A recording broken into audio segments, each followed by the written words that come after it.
Sorry everyone to report, hasn't been a very nice day here in Okayama. Clouds have been rolling over and the threat of rain are also here. Welcome everyone though to round 8 of the Hololive GT3 Japan series for the 2023 season.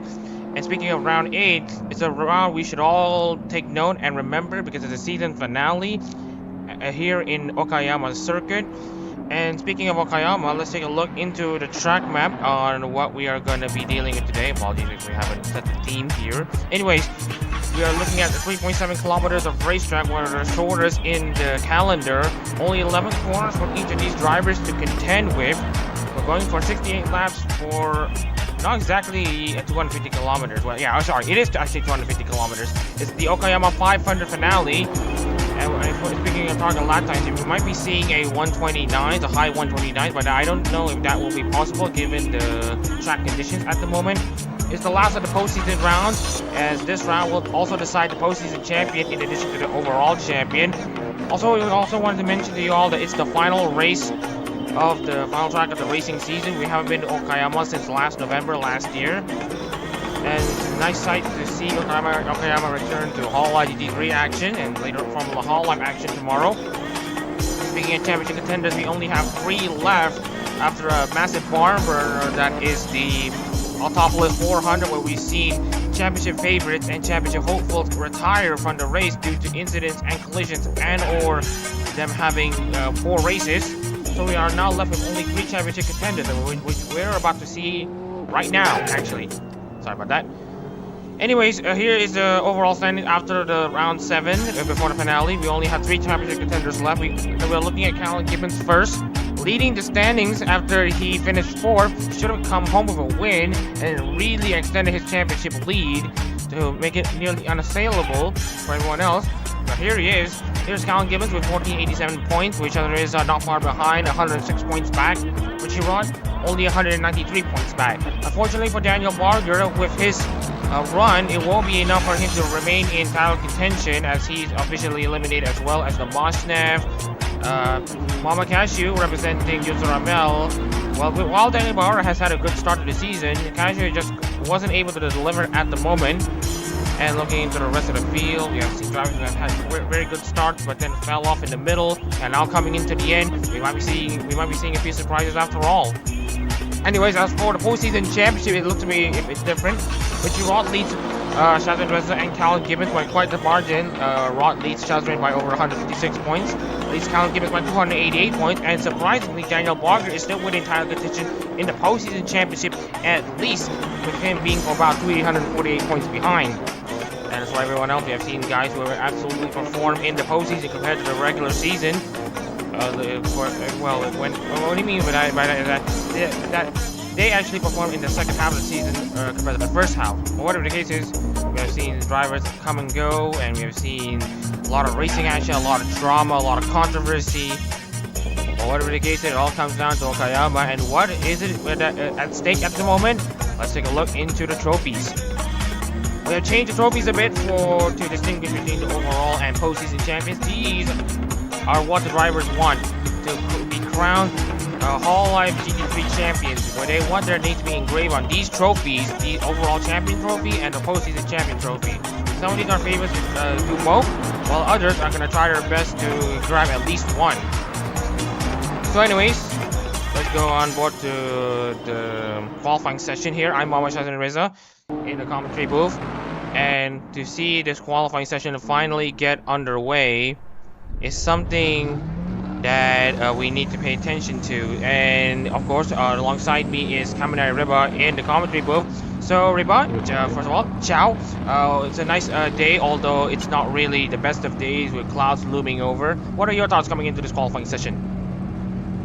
I mean, since it's a finale, I hope that the rain brings some excitement, but not some heartbreak. Because, rain can make races very exciting, but also very risky. I can understand it, Riba. Some good fun. Yeah. So anyways, Hofumi gets out of the racetrack for his final qualifying session of 2023 in Hololive GT3. For Hofumi, it's been nothing but I don't know, but a championship hangover, as what Zeke Wembley recalled. As you know, if you remember what Wembley told us, especially in the last two rounds ago, Zeke actually told us that Fumi has had some serious championship hangovers after winning Hololive GT3 the previous season, and now seeing Fumi being way back down in, let's say, in the mid-table is something it'd be quite surprising given that he's representing the OG member Tokinosora. I mean, I could be offended, but I like the real life version. Well, I like the version. Well, it happens to some of us. So anyways, we are looking to look at some of the drivers who are about to complete their laps. Also looking into one of our championship contenders, Muhammad Shazan Reza. Obviously, he had the lead at Altopolis, but then he bottled it with a run outside of top 10. Now he needs to perform here, right now, and prevent Gibbons from scoring any more points against him. Shazan Reza has quite the mountain to climb. But whatever the case, Shazan Reza is about to cross the start-finish line to start a lap here. Anyways, let's go on board with the number 31 Memorial Luna Honda. Exiting the final corner, you need a very good exit here for this long main straight. Coming into turn 1, there's a lot of traffic, never mind that. Right at the 755 meter board. Second gear into turn 1, try to get as much grip and turning as possible. Coming into turn 2, into Williams corner. We can really hang it around on 4th gear here, shift down to 3rd because there's been a bit of understeer, get some grip back. So anyways, coming into the Boss S and into Atwood curve. Right at the 75 meter mark and into turn 1, I mean 21.353 for the first sector there, into Atwood. Exiting Atwood here is the longest straight of the Okayama circuit. The back straight, you can really stretch the legs here. Kind of give us what we call, you can take a chill pill around this main straight. Coming into hairpin corner, which should be one of the slowest corners of the racetrack. 100 meter braking coming into the hairpin. First gear for the Honda, into Revolver corner. And then heading into Piper, second gear for what should be both of these corners here. But they're going to try to hang around in 3rd place to carry as much speed as possible into Piper, into Redmond. Second sector, 59.855. There's going to be some lap traffic that's going to hold Shazan back. And then into Hobbs. Oh, really hanging around first gear, one of the slowest corners here. And then coming to the final 2 corners, we got Mike Knight, turn 10. And then the final corner, turn 11. Let's hope that the Nissan isn't going to be much of a distraction for Shazan Reza as he sets a qualifying time. He has about 5 seconds to cross the line in a very good position here. Shazan Reza with a 1:31.023 is not going to be good enough. He's 8 seconds behind the target lap time. He needs to do better. I mean, it's we give him a break. I mean, for the first lap is not bad. Well, given the circumstances right now, he knows that he needs to be at around a 1:30.2 or 1:30.1. He knows it, and now he's got lap traffic to contend with, so that's not going to do him any favors. RMS shows up with a 4th place qualifying position after being somewhat mediocre throughout the entire season. We're looking at the other Lexus cars that have been mediocre throughout the season, pull up some decent results here. With Lorenzo Ricci in 2nd, Michael Turner in 3rd. We're looking into more drivers completing their laps. So Jeff Clark puts his car into 10th place. Goyena is about to complete his lap. 12th place for the Filipino. And then Johan Sinful sets his car in 14th, now down to 15th. Shaki Reza with a very surprising run there. He now jumps up to 5th. Kazaro Leo jumps up to 3rd. Lots of ramping up here in qualifying.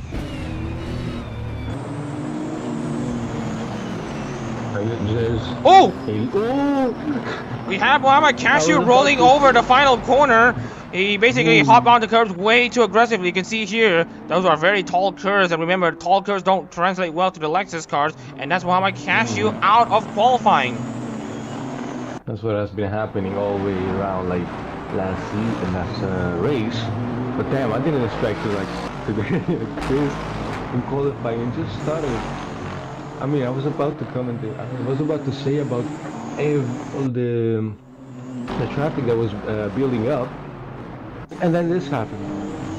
Yeah, and speaking of which, we do want to report to you all that Shazan Reza continues to maintain provisional pole. Look at Callan Gibbons right now. He's only qualified in 11th. Richie Rod down in 13th. And as it stands, Shazan Reza will be crowned Hololive GT3 Japan Series overall and postseason champions if they stay where they are. It's still qualifying. I wouldn't say much because remember the last race, how I spoke. It ended. I'm not gonna say anything. Yeah, we know. Commentators curse the jinxing. Yeah, we know. But I just want to just say as it stands, we're not basically complimenting each of these drivers yet. And then looking into some of the other performances, the Hondas are absolutely showing up here in Okayama. We are now looking at a Honda front row lockout with Kizuhara Leo in third. It's going to be a good showing for the guys back in Sakura.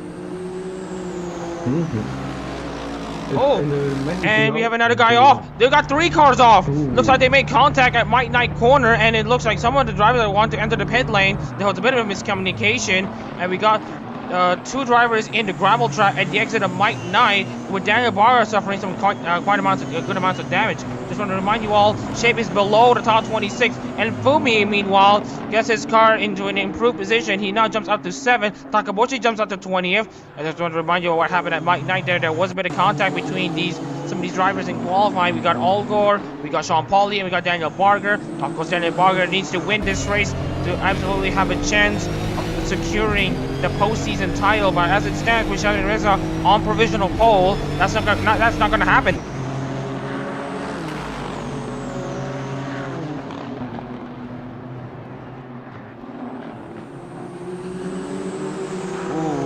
See there.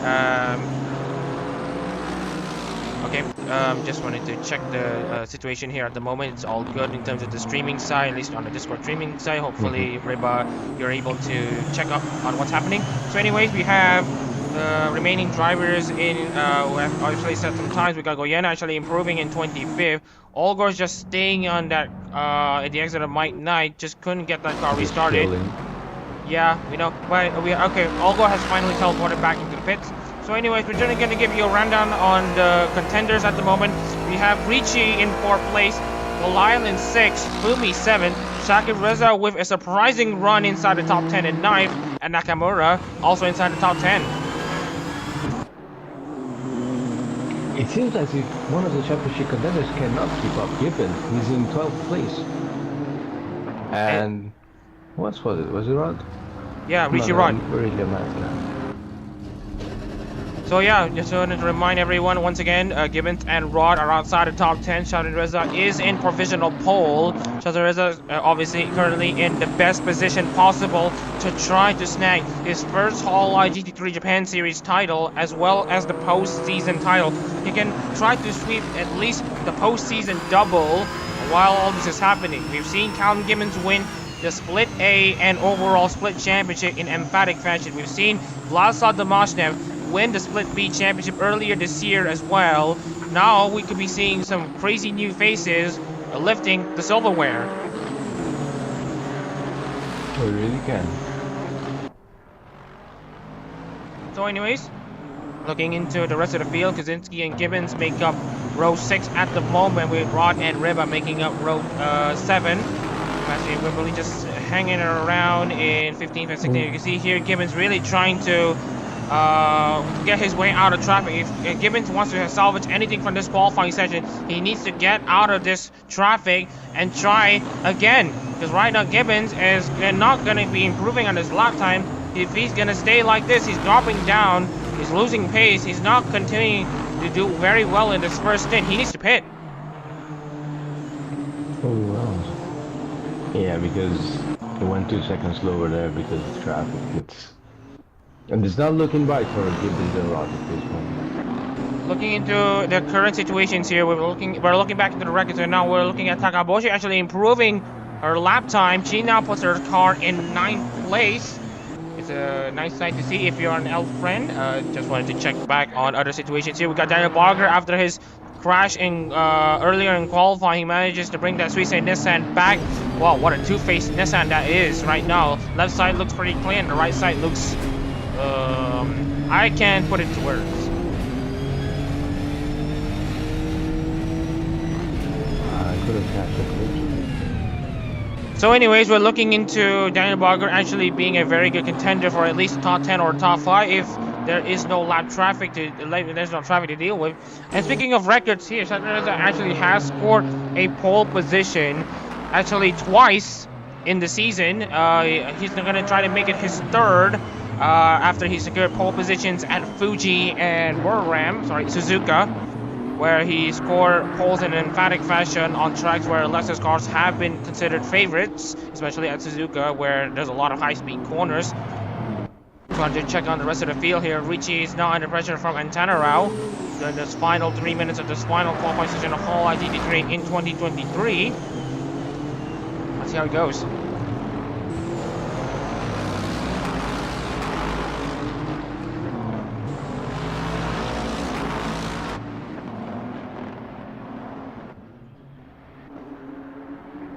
Just wanted to give everyone a bit of a... Excuse me, it's Gaijin Mikolev.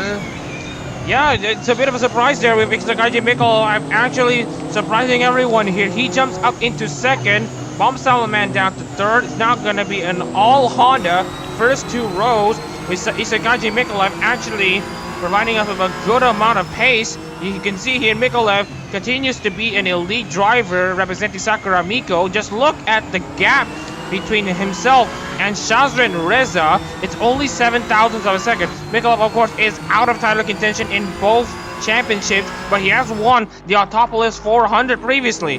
And right now, it's going to be a Honda Civil War at this rate. I mean, they're probably still pumped for the last win. So, will they be chasing for the second? That's the question now. Now, in terms of records in Hololive GT3, we have never seen consecutive winners for quite some time. We had Daniel Barger win for Mel, we've seen Leo won for Bushion, we've seen Gibbons won for Roboco, and then Damashe for Aki Rosenthal. We've seen Mead won for Hachama, we've seen Simple won for Matsuri, then Cal Gibbons once again, and then Jeff Clark, and then Daniel Barger, and then Shazan Reza, and then it's Gaijin Mikolev, and now we're looking into this one. We haven't had a consecutive Hololive GT3 winner winning 2 consecutive races in a row since 2022. Now, will Mikolev change the equation where Mikolev finally peels into the pit? I think that's it for Mikolev's qualifying. I mean, it could happen. It would be quite sad to see because history is written once, and he could leave a mark. They could leave a mark. And right now, Calvin Gibbons has Hofumi in front of him. That's not what he wants, as he really wants that clean air to try to at least challenge Shazan Reza. Now, if you're Calvin Gibbons, you need you need to finish 5th in the Okayama 500 finale for him to win the Hololive GT3 Japan Series overall title, regardless of where the results go. Now you can see here Gibbons really trying to steer clear of Hofumi, and let's see if he can clear Ryu as well. You can see how hard he was going on those curbs. He was almost risking the flip. Still, he needs that lap time. He needs that lap. Meanwhile, another driver who might want to perform is Richie Rock, but he's now peeling to the pits. He's going to try to be content with 15th place. He'll try to at least defend the postseason, but for Calvin Gibbons, he's going to go all out. And right now, he's still behind the back of Ri Liu, and now you can see how much time he's lost. 3.4 seconds. 3.4. Doesn't look good for him.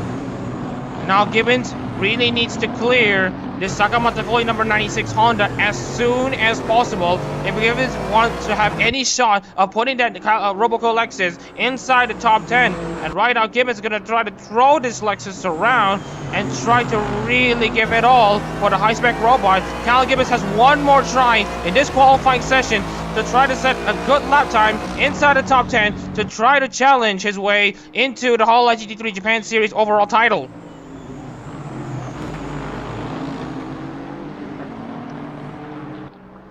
The end of the qualifying session here. We've got 18 cars left in this racetrack. We've seen Danilo Goyena actually improving right at the death. Goyena pushes the Posada Pecora Honda in the last race of 2023 in 19th place. I just want to remind everyone that there's going to be a Pecora Hololive coming up, but we'll talk about that later. Calvin Gibbons is not improving on that first sector. He's still behind Ri Liu. Speaking of upcoming streams, there's gonna be Nene's anniversary in about 9 p.m. Japanese time. Well, 9 p.m. Japanese time, which should mean that should be around less than 7 hours to go. And right now, Shakib Reza is also performing quite well in 10th place. He actually pushes the Moses Neneka into the top 10 position for the first time all year now. Now looking into Callum Gibbons once again, he's still down in 14th place. He is definitely not improved. And right now, looking into the current positions right now, Shakib Reza is in the best position possible at this rate. If Callum Gibbons isn't able to improve his lap time, you can see Gibbons has yet to improve. He's literally struggling here. Let's look at Callum Gibbons' lap time. It's not gonna be a lap inside the top 10. He's been struggling with traffic all qualifying long, and right now it'll culminate with Callum Gibbons still stuck in 14th. He just can't get that far either. And speaking of which, it might not be the race. And speaking of which, we also wanted to talk about Sean Galal actually improving himself to get himself into 5th place. But it is a bit of a confirmation. It's a Honda first two-row lockout, with Shakib Reza scoring his 3rd pole position of the season. And obviously, it's the final pole position of the 2023 Hololive GT3 Japan Series. So obviously, we got that. So anyways, let's take a look into the starting lineup here for the Okayama 500 season finale. Shakib Reza sits on pole for Himemori Luna. It's the Luna car on top right now, with Isakaji Mikola trying to make it a double for Sakura Miko and himself as he qualifies 2nd. Crystal Salomon has been the best he's been all season. He now qualifies 3rd, with Kizuhara Leo in 4th place. Sean Galal is the best Nissan in 5th place in car number 9, Minato Aqua. And then we've got Lorenzo Ricci representing Hosha Marine in 6th. Hofumi in his final race of 2023 in this 2023 season in his championship hangover. He's now qualified 7th for Hofumi, with Michael Turner, car number 08 in 8th place for Shirogane Noel.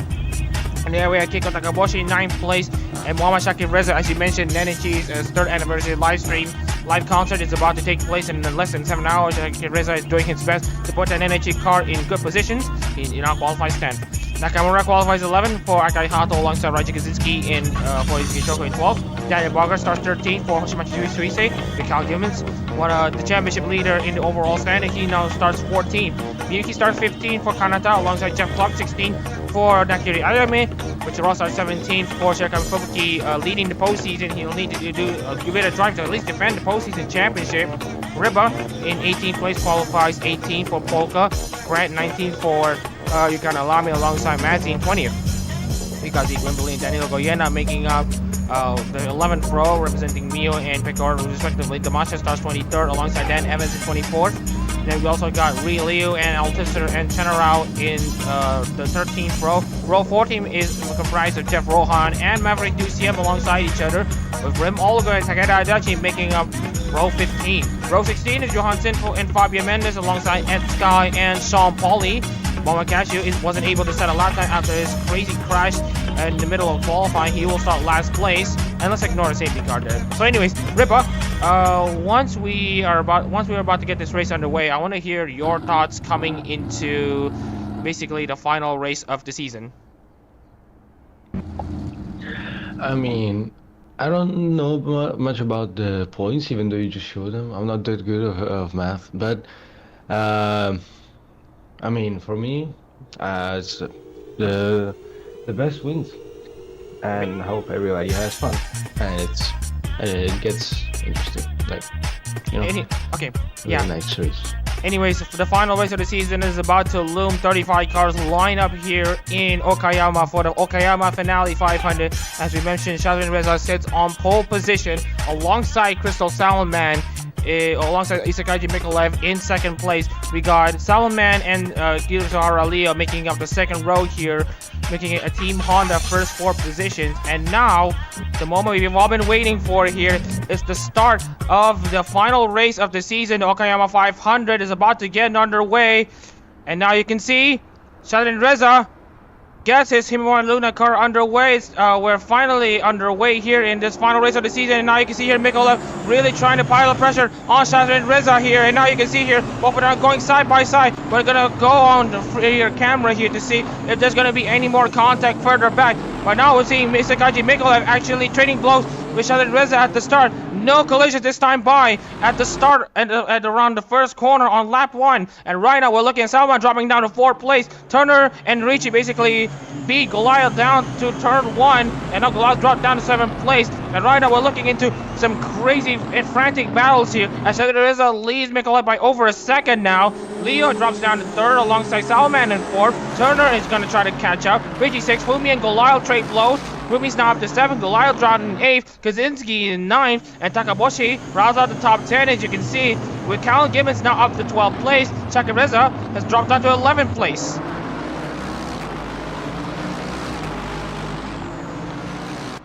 Wasn't the best start for the championship contenders. The only one that got a good start was Red. So, yeah, good idea. Good idea, Riba. As we mentioned here, Rod now drops down, still is down in 17th place, Given in 13th, and now you can see Salman and Turner trading blows between each other.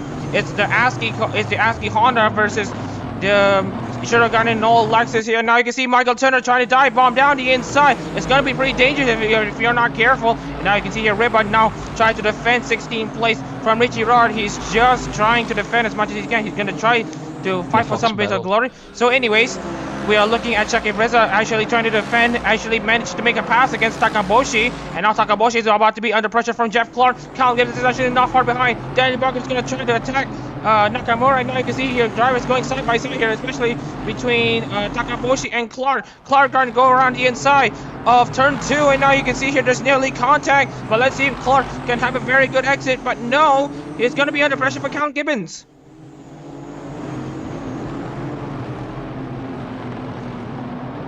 Oh, you can see here Callum Gibbons trying to get close there to Clark, but he's really just trying to find a good exit off of these corners, especially at the exit of Atwood, where we have the longest straight here in this Okayama circuit.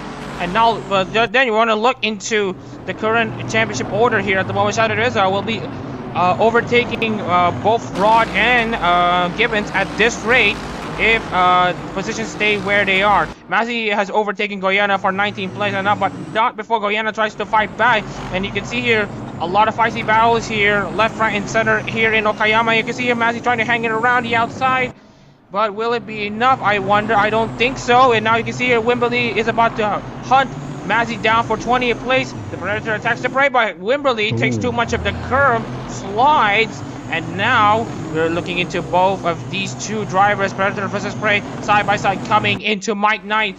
But look, you see here, there's the fastest lap of the race so far, 1:31.672. Will it turn out to be fruitful for Shadrin? And now you can see Shadrin pulling up by pulling up with a gap of 1.4 seconds now.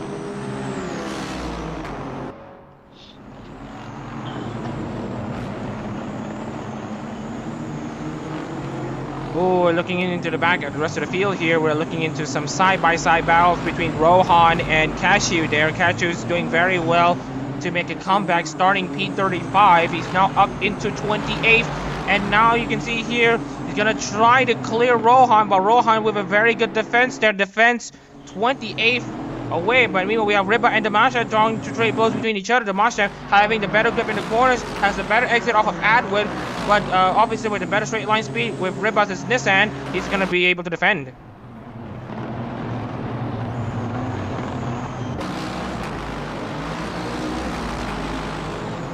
Oh, meanwhile we're looking into Takaboshi and Clark. They look to be side by side, but Takaboshi manages to defend her position. Looking into the rest of the field here, Shahid Reza's gap to Mikolev has been constant at 1.3 seconds. Leo and Salman are also holding station. It's going to be a Honda sweep at this rate if they're not careful. But of course, we also wanted to talk about pit lane strategies. And speaking of pit lane strategies, we should be taking a look into the race field monitor here. We're looking into who's going to pit early and who's going to pit later. Fumi and Cashew are going to be going for the overcut strategy. They're going to be pitting very late into this race. And speaking of the championship contenders here, meanwhile, we're talking about the battle between Damasha and Riba. Damasha manages to overtake Riba, and now Richard Rod's going to be into the mix. Goyana's not far behind. I'll let you take over. It's a Fox battle again with a body behind.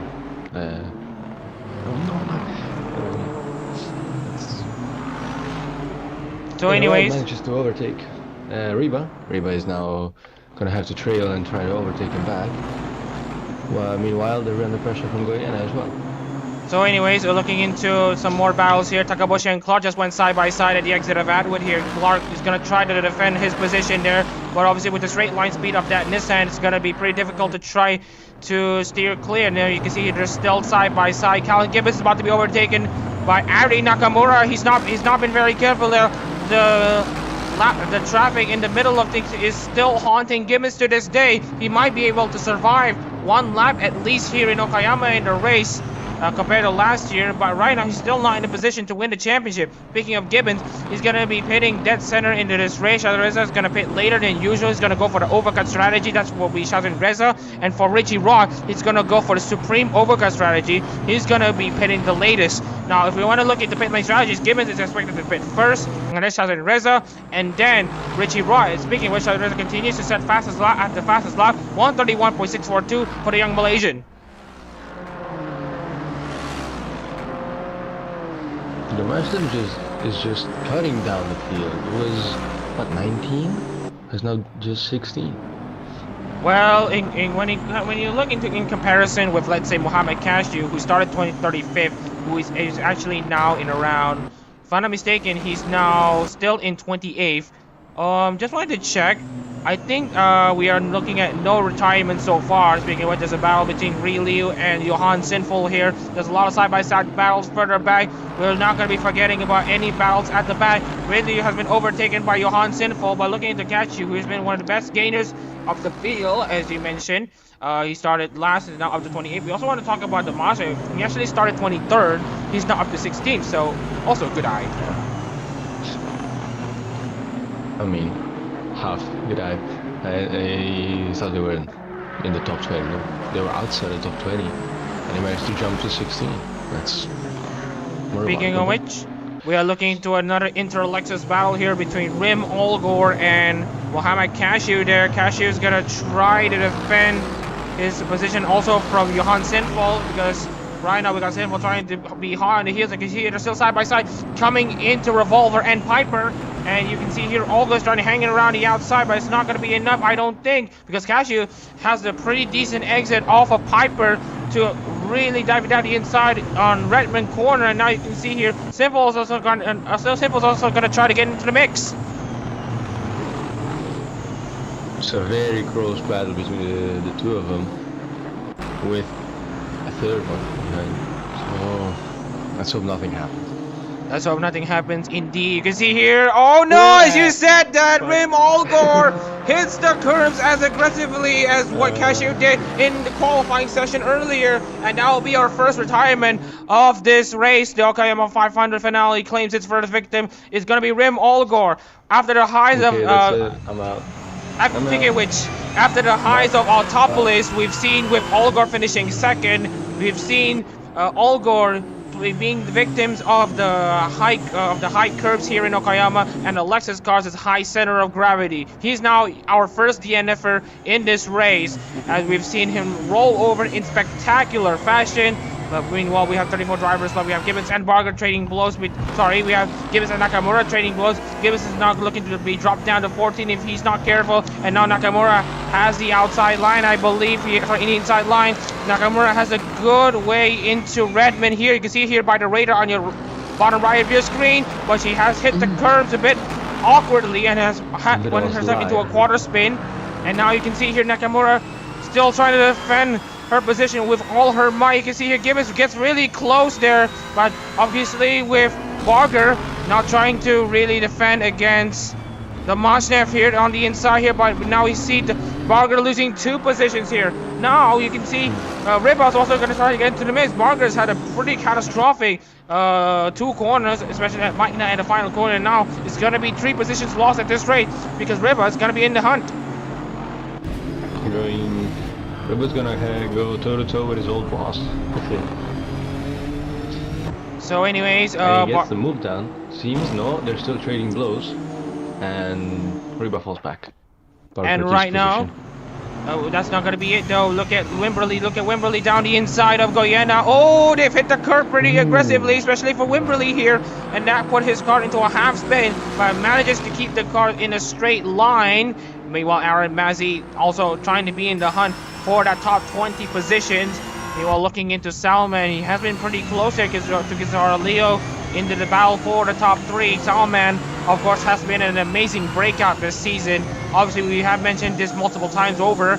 ASCII, new idol uniform, new corset top, new themes, new colors, and of course in Hololive GT3 it means a new ride, a new manufacturer, a new Honda NSX, and obviously Salman has been thriving, at least in the consistency side. He has not crashed as much as the other drivers had. And speaking of the other contenders here, Salman has had a win in Formula Hololive, but in terms of Hololive GT3, he's been consistent enough to be in the top 10 of the standings.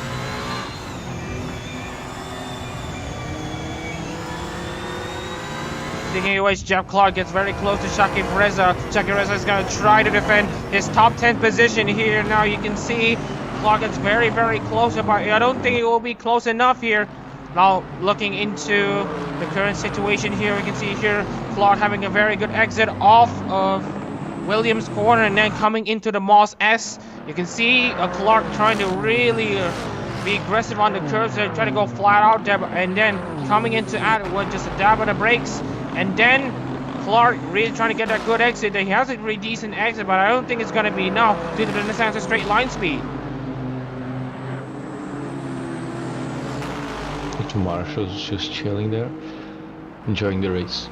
Well, who's not going to be enjoying this race? So anyways, Richie and Fumi going side by side. You can see here by the radar side on the bottom right of your screen, Richie has the inside light coming into Piper, and he almost gets to shuffle Fumi offline, and now he might be under pressure and from Goliath, but he's a bit far back against him, and now you can see Fumi's dropped down to 7th place. Richie has gained 6th place.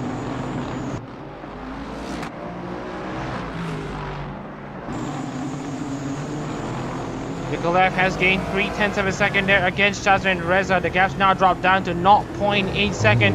We have the incumbent race winner with Isakaji Mikola trying to defend, trying to make a move against championship contender Shazran Reza. We don't know if team orders are going to play a part here. Now you can see here Richie Rod has overtaken Barger, if I'm not mistaken, but no. Looking into the Mashnev is going to be the first to pit. Can I have a quick question? Salman, what car do they have? Well, looking into Kusha Salman representing ASCII in the new number 12 Honda. Obviously, it's been one of the biggest surprises in coming into 2023 with Salman obviously taking over from Andrew Taco's leg when he was driving the ASCII Nissan.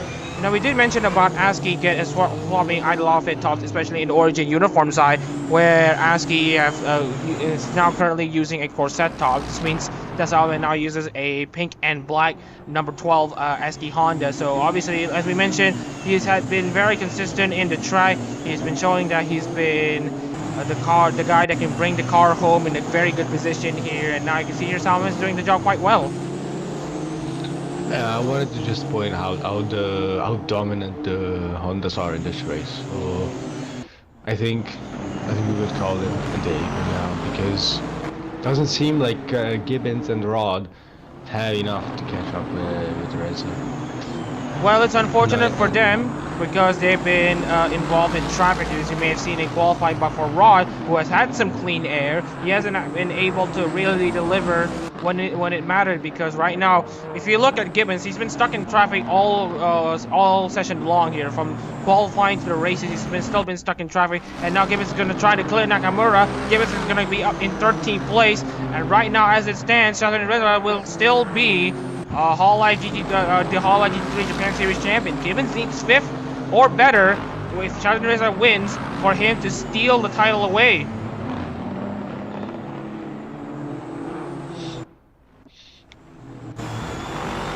Oh, you can see here Goyena gets shuffled off by Mazzy here. Mazzy with an aggressive move down the inside at Williams' corner. Mazzy really getting the job done for the sheep. That is the sheep bar that is Tsunamaki Watame. Aaron Mazzy jumps out to 19th place, and now looking into the rest of the field here. Looking into Fumi and Golal, it's a battle between two Nissans, one of the two stalwarts of basically the Nissan field here. You can see Golal and Fumi really getting closer to Richie. Richie is actually losing touch to Michael Turner. Michael Turner actually having a pretty decent race at the moment. He's now in 5th place. For the night. the Knight of the Night is in 5th place. Well, obviously the Shirogane Kishida is going to be very excited to see their OCB in the top 5 at least here. You can see here, will there be even more pit activity? We are not going to be seeing any more pit activity. And as of the Masham, he has absolutely miscalculated his fuel load. He has been too light on his fuel. He's going to have to pit again. These are the small mistakes that make you the cost of the race and decide good team and driver. So anyways, Clark is still getting very close there to Shaki Freza, but Shaki Freza manages to really try to extend his place into the top 10 here. As you can see, he does a very good job defending, even with a car that's inferior in the corners. Clark is still unable to pass Shaki Freza. Well, we're talking about Shaki Freza here about the inferior corner spot. Because look at Jeff Clark just like really planted in the corners here. But will it be enough to overtake Shaki Freza? I mean, right now I don't think the answer is gonna be a yes, because Shaki Freza still has a straight line speed advantage. And an energy boost for today. Finally getting an anniversary lap after what, 2 months? Yeah, we know it's been 2 months in the making, honestly. And now looking at Barker and Rod going side by side, two championship dark horses going at it between each other. Rod, I don't think is able to defend the postseason championship where he is at the moment, so he's gonna try to attack Barker as much as possible. Meanwhile, Barker is gonna try to bring that Nissan up into the top spot to at least have him have some sort of fighting chance to win the postseason himself. But as it stands at the moment, it's going to be between Barger and Sheldon Reza, Rod and Sheldon Reza, and as to who will win the postseason. And as for the overall championship, Sheldon Reza is currently having it in the bag, but he still has a long way to go.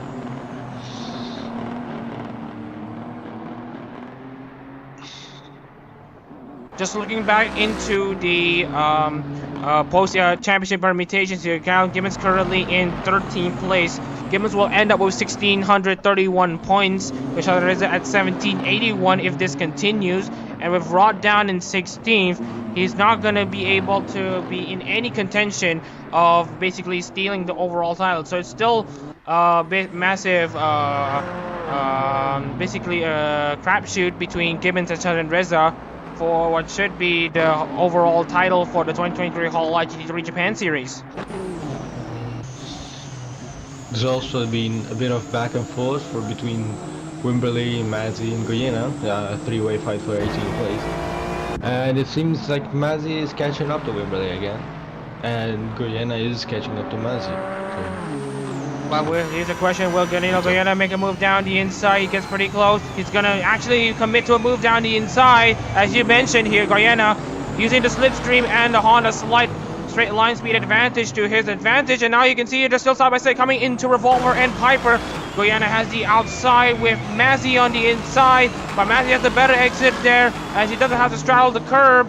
But meanwhile, Goyena is gonna try to at least hang it around the outside of Redmond. It's gonna be bold and into Hobbs. Goyena has the inside. It's gonna be a switch over. It's still gonna be the inside line for these next two corners, Mike Knight and the final corner. Goyena still has the advantage. Oh, nearly makes contact with Mazzy and manages to overtake him for 19th place.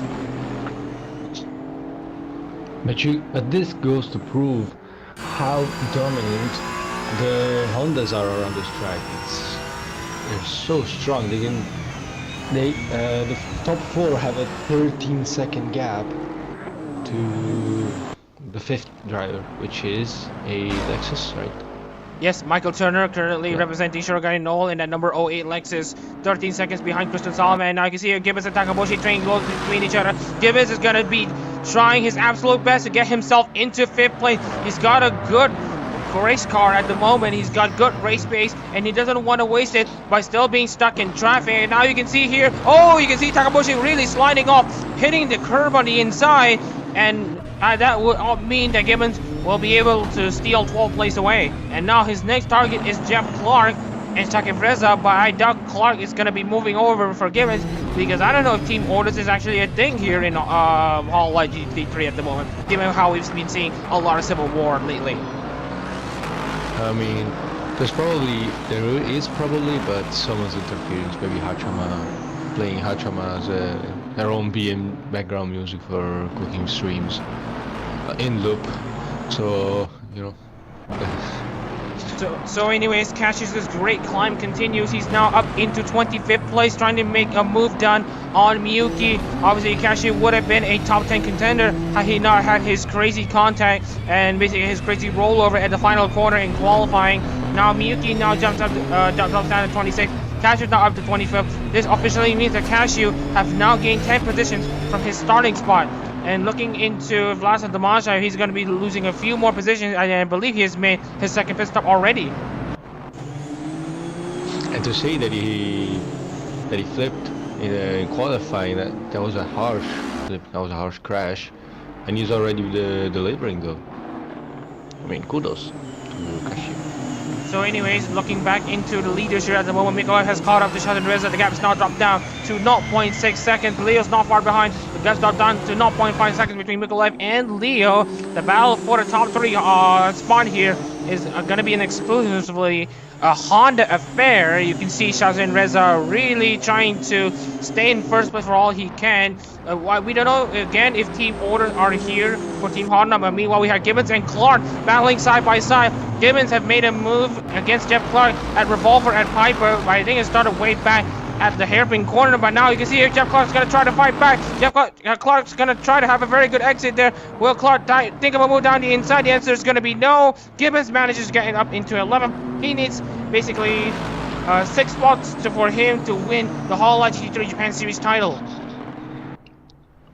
All he needs now is a strategy, is a good strategy, because he's picking up the pace. Well, he's picking up the pace at the moment here, but he still has about what should be 3/4 of this race to go. We still have a long way to go in this race here. Now you can see here, Gibbons is going to try to push Shakib Reza out of his misery, but Shakib Reza isn't going to take this line down. He knows he's got almost his power on his side, being one of over a million of Nenenchi's husbands. Cassius sets the last to the top of the race. Obviously, he's got very good races, but he with a 1:31.484 for the Maldivian, and now you can see here Gibbons really piling down under pressure on Shakib Reza. You can see here the speed trap for the Lexus is actually pretty okay, 245.8 even with the slipstream, but that pales in comparison to the Nissan, who can reach the top. We can reach 250 easy. But meanwhile, Shakib Reza manages to hold steadfast in 10th place. Gibbons is still stuck in 11th. He's gonna be right now. This is what Shakib Reza wants. His brother trying to block his own championship contender so that he can win the championship. Shakib Reza has more reasons to defend his 10th place against Gibbons than anyone. He's got his brother wanting to win the Hololive GT3 Japan Series title, but of course he's still pretty salty about why is it not him instead. But he still wants to defend 10th place because obviously today, or rather tonight, is gonna, like you mentioned, it's Nenenchi's 3rd anniversary live stream coming up, and right now as it stands, you're gonna party hard. Yeah, because Shakib Reza is gonna try to do all he can to defend 10th.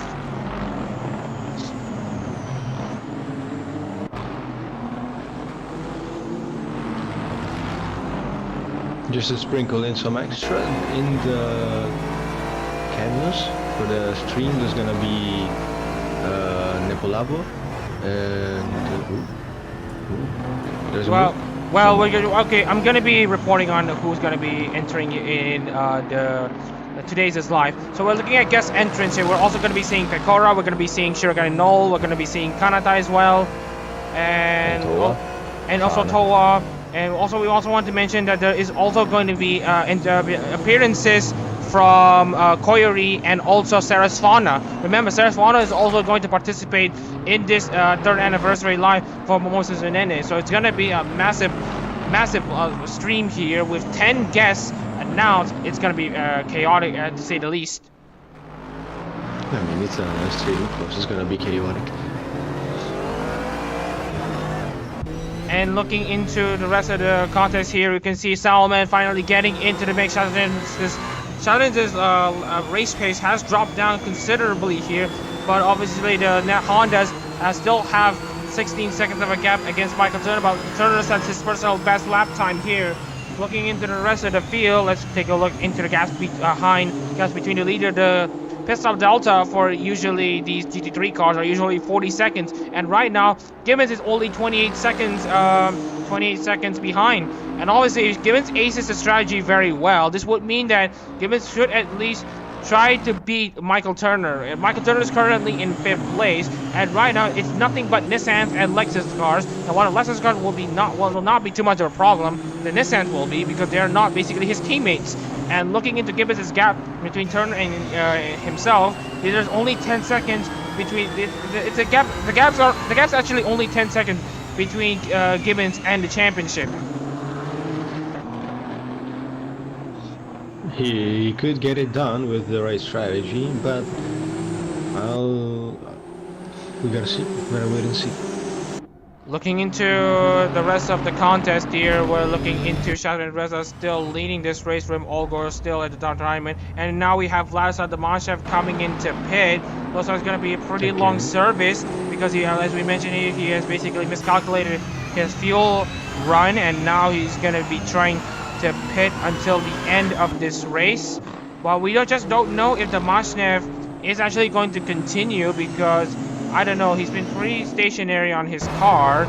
Yes, he's now finally back out. We still have 34 drivers in this race, and right now Domashev is going to be a lap down, and let's see what it leads to, because right now Domashev is between Turner and Ricci in between a battle of 5th and 6th.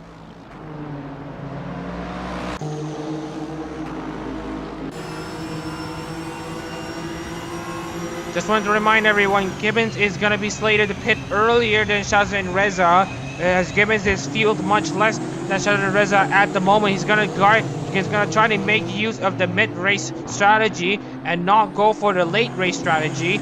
And will it actually pay dividends to Gibbons? Because remember, Shazin is going to pit later than everyone else, at least in terms of the Gibbons and everyone else. But maybe not Fumi and Ross, they'll be pitting at the very end. But for Shadowin Reza, he's going to be pitting at around the later stages of this race, maybe around after 2/3 of this race have passed. But as it stands right now, we're still looking into a bit of a question mark, because right now, we saw Cal Gibbons still stuck behind Shakif Reza, who's still trying to defend his top 10 for all he can. And then we have Clark also getting into the mix.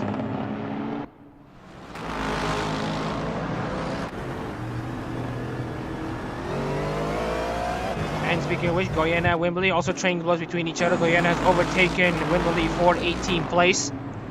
Just wanted to check back onto the race field monitor. No pit stop activity for now, except we're going to be waiting until maybe around the next 8-7 laps. And Domashev has actually messed with his fuel stops again. Just look at that. He's going to have to make 3 pit stops right now. I think there's a problem with the car. Maybe a leak. We'll have to wait and see what happens here. I mean, meanwhile, we have Golal actually getting pretty close there to Fumi there for 7th place. And looking into Ricci, who is actually right behind Domashev. And you can see here both Ricci actually caught up with Michael Turner here. And now Turner still has some clean air in front. The gaps between Turner and basically the Hondas are basically around 17 seconds.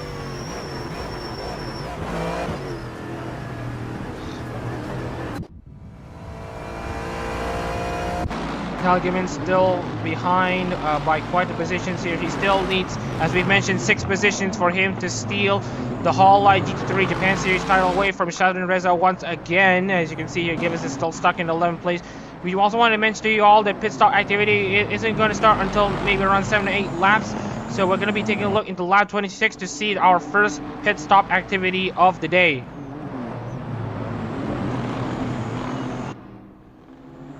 Oh, and as you can see here, Shadowin Reza, Jack Mikolev and Leo actually trading blows between each other, because our Leo has the outside line at Williams, and now you can see here Mikolev's gonna try to defend for all he can. And now with our Leo having a very poor exit, Salman's gonna try to go down the side by side at the Moss S and coming down with corner. Salman's gonna try his best to get his first Hololive GT3 podium in Hololive GT3, and now you can see here Salman has managed to overtake his Leo, and now he's gonna try to stake his claim in 2nd place against Mikolev. He's in a very bad spot, but he's trying to move down the inside, but no, he goes to Leo turns, Leo blows again, but has to back off, and is now And it's a bit. And now here comes Chandler Reza as his first obstacle of the race. After maintaining the race lead, he needs to clear lap cars as soon as possible. Now the next driver in front of him is Takeda Adachi down in 33rd place. You know, we still have Wimberly and Mazzy and Riba trading blows. Obviously, we've seen Riba drop down 2 positions here. Wimberly and Mazzy get a position each. Wimberly and Mazzy now up in 18th and 19th.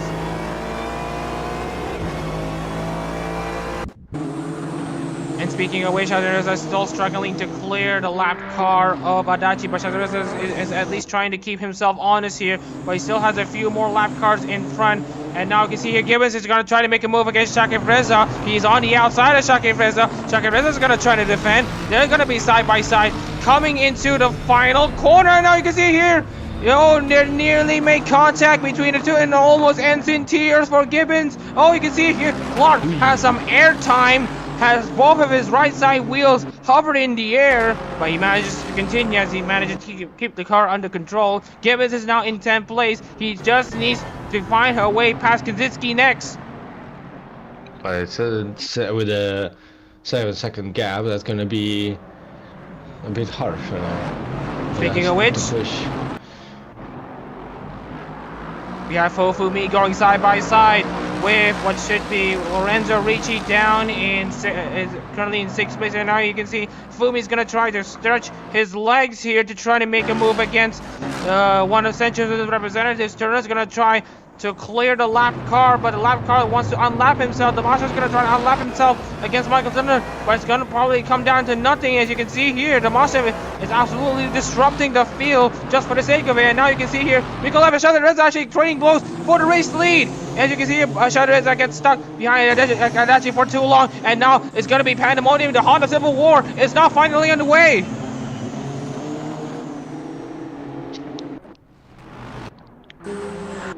And now we can see Fumi and Ricci trading blows between each other.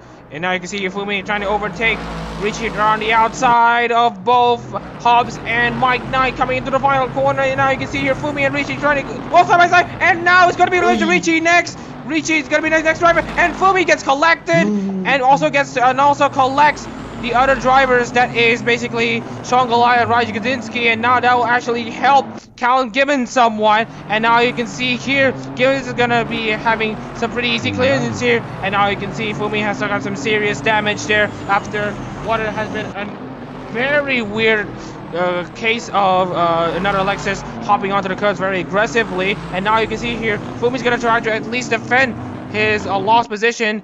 And now he's going to try to not lose more position. Now you can see here Gibbons is going to be on the heel. And now, meanwhile, there's still lots of frantic battles here. And now you can see here Ed Sky and Takeda Adachi also going to a side-by-side battle here. Charlie Reza is going to clear the lap car of Sky. And that's going to mean Charlie Reza will have a good amount of breathing space here. But he still needs to clear Adachi. It's not going to be enough at the moment coming into Redmond. But into Hobbs, you can see here Leo drives down the inside. Again, Isakaji Mikolev looking into the radar here. And Shadureza manages to clear Ed Sky. And now it's going to be Mikolev's turn to clear Ed Sky as he manages to overtake his Leo for 3rd. And now Salman is going to try to pay himself more favors here. You can see Salman diving down the inside at Mike Knight and the final corner. Salman exiting the final corner in 3rd place, manages to overtake both the lap car of Ed Sky and Kizaru Leo.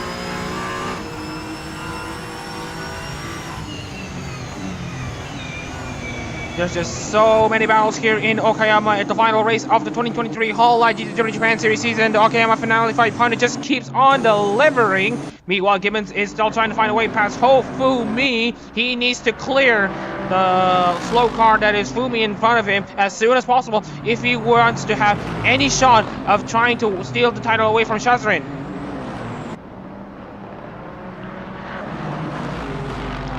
A good pace. He's had that bit of luck that made him get into 9th, and now there's Fumi with damage, so we can call it 8th.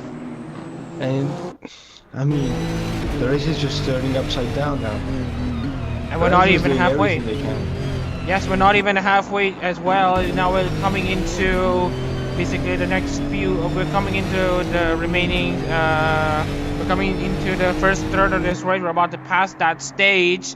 And now looking into the next stage here. You can see here Mikhail and Reza training tree both against one side by side as both of them are trying to clear Takeda Adachi.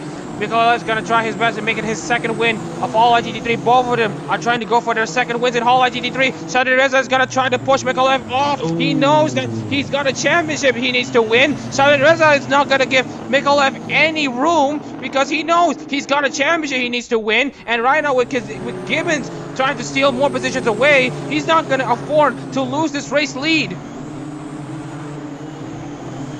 They're getting super aggressive. The race is getting so heated up. Just gotta pray that they keep their heads cool. Danilo Goyana is about to be called into the pit lane as we've been given reports. Rod and Takaboshi all trading blows once again, but this time Rod has the advantage. The first pit stop activity will go to Danilo Goyana, but meanwhile we also have Jeff Clark going side by side with Shakib Reza. Shakib Reza's already lost 11th place. He's not going to lose another position to Clark, I don't think, but I don't think it's going to be a case for Shakib Reza defending his position, and now Nakamura is going to be in the mix.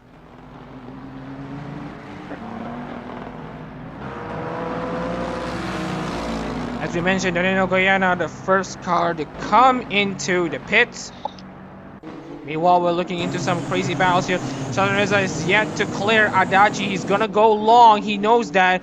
But he also needs to take note of Mikola if he suddenly wants to make a dive bomb down the inside. Shadi Reza makes a dive bomb down the inside to try to clear Adachi. Adachi has the inside line, but Shadi Reza probably has the slightly superior grip on the outside. But he probably has given Adachi too much grip, and now Shadi Reza, will he try to tempt his fate? Try his luck coming into the final corner? The answer is no. Mikolev has to back up just a bit. Shadi Reza tries to peel himself around the inside to at least try to make a move down the inside against Adachi. We're looking into more pit lane activity, and now you can see Demashnev, having made the first error, is gonna. Sorry, no, that's not Demashnev. That is Michael Turner. Michael Turner is actually another driver going for the undercut.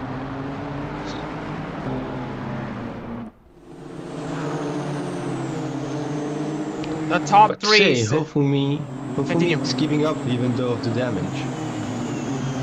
Well, we'll have to wait. So anyways, speaking of which, we have Salman trying to dive down the inside against Salman trying to make him dive on down the inside against Mikolev there for second place. Salman has got a very fast car and now has blossomed very well throughout the end of this season. Clark also coming into pit.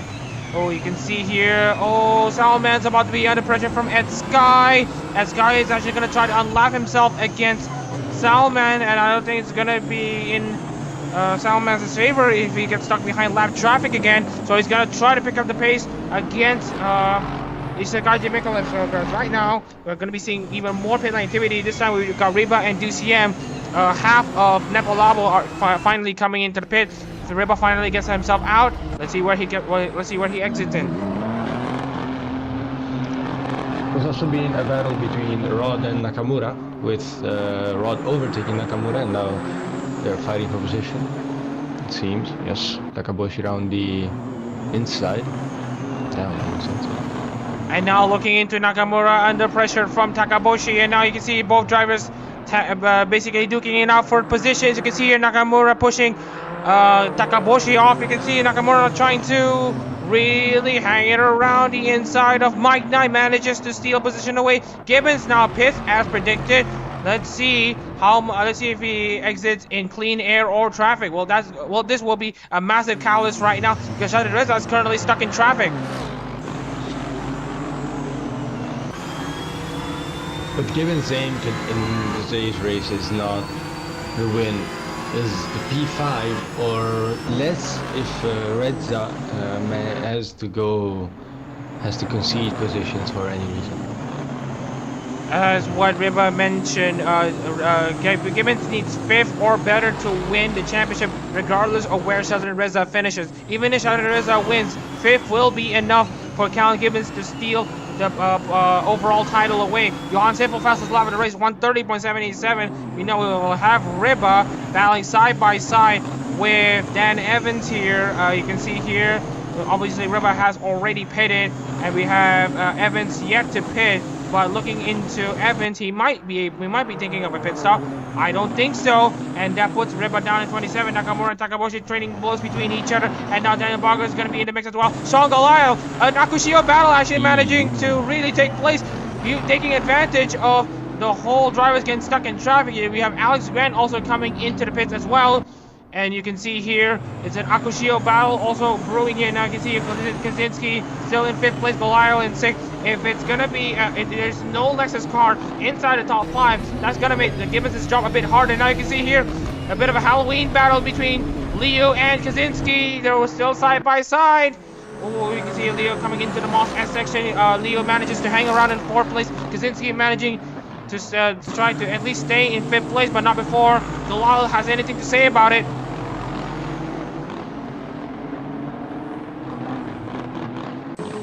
The battles just get even more frantic. Kizuhara Leo trying to really stretch his legs coming into the halfway stages of this race. We're looking at Callum Gibbons where he is at the moment. He's actually stuck 16. behind Aaron Massey, unfortunately. If he's still stuck behind Aaron Massey, that's not going to do his championship hopeful. It's not going to do his championship hopes any favor. Because right now, he needs to bang in as much clean laps as possible, as many fast laps as possible, with clean air for him to really have a shot of trying to defend, get into a 5th place position against Shadowrez. And now you can see also, while all this was happening, Mikolev actually stole the race lead away from Shadowreza. As you can see here, Mikolev actually manages to overtake Adachi, while Shadowreza is still stuck behind in 2nd place. And Mikolev is also pulling away, so Reza is gonna have a hard time. In this position, where would Gibbons have to finish? Oh, you can see now right now looking into current situations here. Clark and Sinful also trade blows. We're looking into some real amounts of pit stop activity here. Raceville monitor says Nakamura, Sinful, and Massey to come into the pit soon, and that's what it transpires at the moment. Nakamura comes into the pits from what should be 11th place, and then looking into Kizaru Leo trying to clear positions away from at Sky, but I don't think it's going to be enough. Shadowreza still trying to find a way past Adachi, but then if you look at Mikolev is actually going to be pitting way later than Shadowreza actually, because Mikolev is actually going to go for the overcut strategy, so maybe there might be some strategy involved. As you can see, Shadowreza is going to try to time his pit stops correctly. Nakamura, Sinful, and Mazzy of course come into the pits. Gibbons has finally cleared Mazzy, as now Mazzy have come into the pits. It's now Gibbons' time to try to steal times away, because right now, as it stands, with Shadowreza in 2nd place, with Shadowreza in 2nd, and Gibbons, if Shadowreza is in 2nd, basically Gibbons needs 6 or higher for him. Gibbons needs 6 or higher to win the Hololive GT3 Japan Series title, and with Gibbons in 14th, it's gonna be some kind of thing to see. We're gonna see here Leo and Goliath was trading blows, but we're looking at Kaczynski and Leo actually coming into the pits.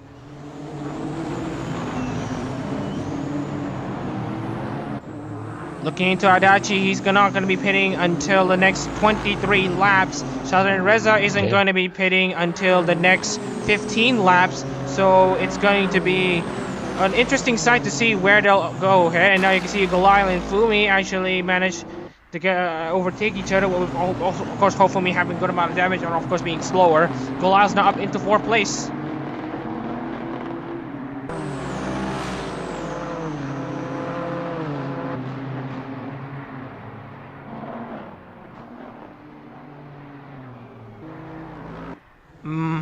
So anyways, Gibbons managed to overtake Leo, who have just exited in 14th place. That really says a lot, because right now Gibbons is really on the charge. And right now, looking into the standings here at the moment, especially just want to look into the progress. So sure, it means nothing when we're in the middle of a pit stop cycle. But who's been surprising you the most? I'd have to say, Mikolev managing to jump Reza. That was a very unexpected thing. He's a good driver. He's a good driver, but you know, Reza needs that win. I thought they could keep that position, but Mikolev just stole it. Just fine. And also Hofumi, which is managing to keep up with the damage as well. Well, nice to see Fumi and Mikolev trying to fight on despite their differences at the moment. Now you can see Shadowreza is going to try to clear Adachi once again, but right now, looking into Shadowreza, he's been losing a good amount of lap time here. Gibbons has actually managed to overtake Leo. That really means that Gibbons is in a seriously dangerous position to steal a few positions to get himself into the top 5 or maybe even the top 6. Right now, Gibbons have a very lethal car, but right now he has Kaczynski to contend with. Kaczynski has actually beaten Gibbons there, and now with both Turner and Kaczynski pitting, these will be Gibbons' last, what should be, how do you say this? Last hurdle for him to win the title. Now you can see here Kaczynski tries to defend against Gibbons, who actually hangs around the inside here, but right now Kaczynski manages to defend. Rod and Shakir Reza trying to trade blows between each other. Shakir Reza trying to hang around the inside at Piper, and now Shakir Reza is going to try to defend the position away from Rod. Meanwhile, looking into Gibbons and Kaczynski. On the inside goes Gibbons, tries to hold position, but Kaczynski goes around back for the switchback down the inside and keeps the position. Oh, meanwhile we have Barger and Shakir Reza making contact! Both of them!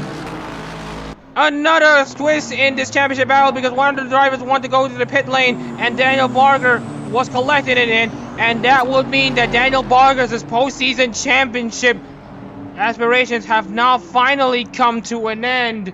That was very messy between the two, and you can see here Shakir Reza wants to go to the pits and Barger doesn't want to. Both of them made contact, and that has resulted in a massive collision which sees Barger out of this race entirely. That's good news for Gibbons, which gets up into 10th position, still hunting down Kaczynski and Turner. And looking into this battle here at the moment, he doesn't have just the two Lexus cars in front of him. He has the lap car of Fabio Mendes in front of him as well. Another retirement in this race, this time for Daniel Barger. The promising season for Barger has come to an end in Hololive GT3. Not like this, he believes, because he knows that Suisei Nissan has some good possibilities and some potential, despite Suisei not really wanting to use her origin uniforms up to this point. Meanwhile, Mikolev is pulling away against Shakir Reza with a 6.4 second gap. Gibbons needs 6 or better. Now we can see Kaczynski and Turner battling the side by side, and that'll open the door for a potential move by Gibbons, but not before. John Goliath is gonna try to make a move against Gibbons himself. And you can see how hard the Turner and Kaczynski are racing, because it was almost out of the field of the camera, but you could see them just banging doors. So that was risky. They really want that position, but that's gonna work to Gibbons' favor, as you said. Meanwhile, Callan Gibbons is gonna try to attack Michael Turner. They nearly made contact. Will Turner hang around in the outside? The answer might be no, and now you can see here Belial is actually going to make use of that mishap by Turner to at least get himself a few positions up. Remember, Turner has already pitted. Same goes for Belial and Gibbons, but right now Belial has cleared Turner. But right now he still needs to find a way past Kaczynski, and Gibbons. Now you can see here Fumi and Salman going side by side. Fumi actually manages to get himself close to Salman despite all the damage, as you mentioned. And now Salman trying to defend his position away. As you can see, Shadowreza is still stuck behind Adachi. Adachi is literally being Vitaly Petrov at this rate. If you remember the 2010 Abu Dhabi Grand Prix, Shadowreza is the Fernando Alonso, and Adachi is the Vitaly Petrov. And right now, Callan Gibbons is like Sebastian Vettel with how he's literally being able to be in clean air and all this time, and how Shadowreza is still being unable to overtake Adachi, what could be seeing a repeat of Abu Dhabi 2010? It's like a mix of three of the most heated races. 2008 Brazil, 2010 as I said Abu Dhabi, and 2012 Brazil. So anyways, Alex Grant against Jeff Clark. Oh, there's contact between the two, between Grant and Clark. You can see here damage sustained between the two, but Clark manages to hang it around the outside to at the final corner here, but it's not going to be enough because right now we're also looking at Mohamed Cashew trying to find a way past. Ooh, you can see here Clark diving down the inside against Alex Grant, but will Grant persevere and hang on? They're getting very close. Ooh, you can see Grant still side by side, but I don't think so. Grant has managed to clear Clark, and now Cash is gonna try to get into the mix as well. And right now Cash is gonna try to make a move down the inside. Oh, it's gonna be very feisty, and so who's gonna be winning this battle? And now you can see Cashew, who has yet to make a pit stop, tries to overtake Jeff Clark, who has made a pit stop. So Cashew is gonna lose a few more positions here. Now you can see Fumi and Salman trading blows between each other once again. Salman on the outside, Fumi on the inside. They make contact once again. Salman's gonna try his best to get his first Hololive GT3 podium of the season. Meanwhile, Rod slides off, but keeps it. Yes, it's true, and right now Rod's still hanging around in 5th place as it stands. And right now, it's still going to be in the way of Southern Reza, but only barely, because Gibbons have actually cleared Raji Kaczynski to all this time. He still needs 2 more positions for him to be in championship winning positions. And now you can see also Sean Galal losing a few positions there. And now you can see Galal trying to get close to Turner, and now Tannerov trying to overtake Kizhara Leo now for 12th place. And then Tannerov makes the pass. It's Nekomata Akai uses number 5 Nissan ahead of the number 8 Murasaki Shio on Honda. And now looking into Callum Gibbons, he still needs to clear both Zeke Wimberly and Fabio Mendes, and the gap between the two are currently 18 seconds between Gibbons and Wimberly. He still needs to clear Fabio Mendes though, and now Jeff Clark tries to still defend away against Mohamed Cashew. There's still a lot of racing action here in Okayama. And yeah, looking at the championship standing, as I said before, I'm not a really maths guy, but Shadran Rezda, the top 3, Mikolev, Shadran and Salomon, still have to pit, so that could put them close to Gibbons, even though there's a big gap, a good around more than 20-second gap, but that could put them at risk, could put Shadran Rezda's lead at risk. And now Mikolev is stuck behind the 2 lap cars of Reba and Evans. Hello. And you can see here, Shadran Reza still trying to steer clear of Adachi. Adachi is now jumped himself into 28th position after all of this. And then we just want to tell you all about the rest of the field. Duciem's now in 29th, Ed Sky in 30th. And then we also have the driver in 31st. That should be... I'm not sure who's it going to be, but right now, just looking into the current situation here, Shadran Reza still going to try his best to get close to Adachi. Over the Nissan's straight line speed, it's going to be very difficult for him to do so. Galil and Turner just traded blows. Galil's now inside the top 10. It just keeps on delivering. Now we're about to cross over into we're about to cross over into the second half of this race, and we still don't know who's going to be the champion. But right now, as it stands, with Rod yet to pit, and Shadran Reza also yet to pit, and with Gibbons already pitting, it's now in 8th place, it's still going to be anyone's championship. And speaking of anyone's race here, Sean Galil is going to try to make a move against Fabio Mendes. He's going to put Fabio Mendes a lap down. And will it be successful on trying to clear the lap car? I don't think there will be a rollover for the Nissan, because the Nissan and the Honda have a pretty low center of gravity. And we have Danilo Goyena, the next driver, off. What happened? Looks like there has been a contact, and that resulted in Goyena being spun out and being stuck into the gravel trap. And I think that will be it for Danilo Goyena's season in Hololive GT3 as it stands. And now we have Zeke Wimberly coming into the pits. We still just don't know who's it going to be. Sean Pauli also coming into the pits as well in this lap. But we have our next retirement of this race, Danilo Goyena for Sada Pecora. Meanwhile, we have Richie Rod and Fumi going side by side. And Fumi gets off. He actually hits. He actually went off at the outside of Atwood Corner, and that will be another retirement. Oh, I think that's gonna help Rod a lot for the championship. Well, that's not gonna help Rod. That's gonna help Callum Gibbons actually, because as it stands, Callum Gibbons is currently in championship winning position. What a race this has become. From the qualifying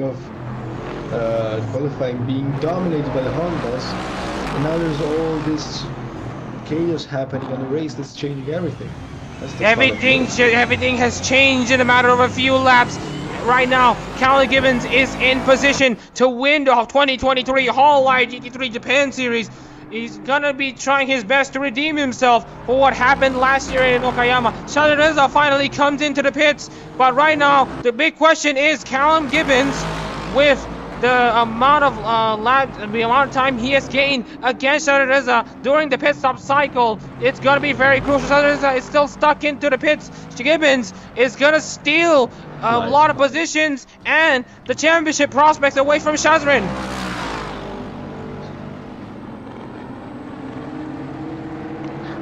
So at this rate, where would Rod have to be? Rod is out of title contention as it stands. As it stands, Rod really needs. Oh, there's contact between Wimberly. Looks like it's got this good contact between Wimberly at the back and Vladislav Domashnev. They were side by side as we saw at the back at the final corner, and both of these drivers are not looking to continue. Okayama claims two more victims in addition to Goyena and Fumi. This race is really turning on its head by looking into Domashnev. Domashnev is continuing on, but will Wimberly continue? Wimberly seems stuck. His rears are in the ground. He doesn't seem like they can move that much. Now, all Gibbons needs to do is to just hang it around in 5th place. Shadareza is now down in 14th place. He still has, there's one advantage Shadareza has. He has the freshest tires out of anyone so far. Cashew and Grant, as well as Takaboshi, Rod, Salman, and Mikolev, they have yet to pit. But looking into Gibbons, he might be in the net race lead after all, because look at this. Out of everyone who has pitted, Gibbons is now leading this net race here at the moment. And if he manages to keep the tires enough, that's gonna put him. Takaboshi now pitting. And and you can see here Wimberly still stuck in the exit of turn 11, and that's not gonna do a lot of these people any favors here, as they need to really be cautious here. Takaboshi manages to get her car serviced. One slip in that turn. Wait, let me check then. I want to say it correctly. One slip in last corner, and it's gonna be another carnage. So it doesn't happen. Rod manages to go up in second. Battling it out with Salman. And now but remember, Mikolev, Rod, and Salman have yet to pit. Remember, these two drivers are yet to pit. And now looking into, Domashnev is continuing despite having a pretty damaged car. You can see here Domashnev has a very damaged car, and now you can see here. Oh, you can see that he actually loses his left rear wheel, and he still manages to continue.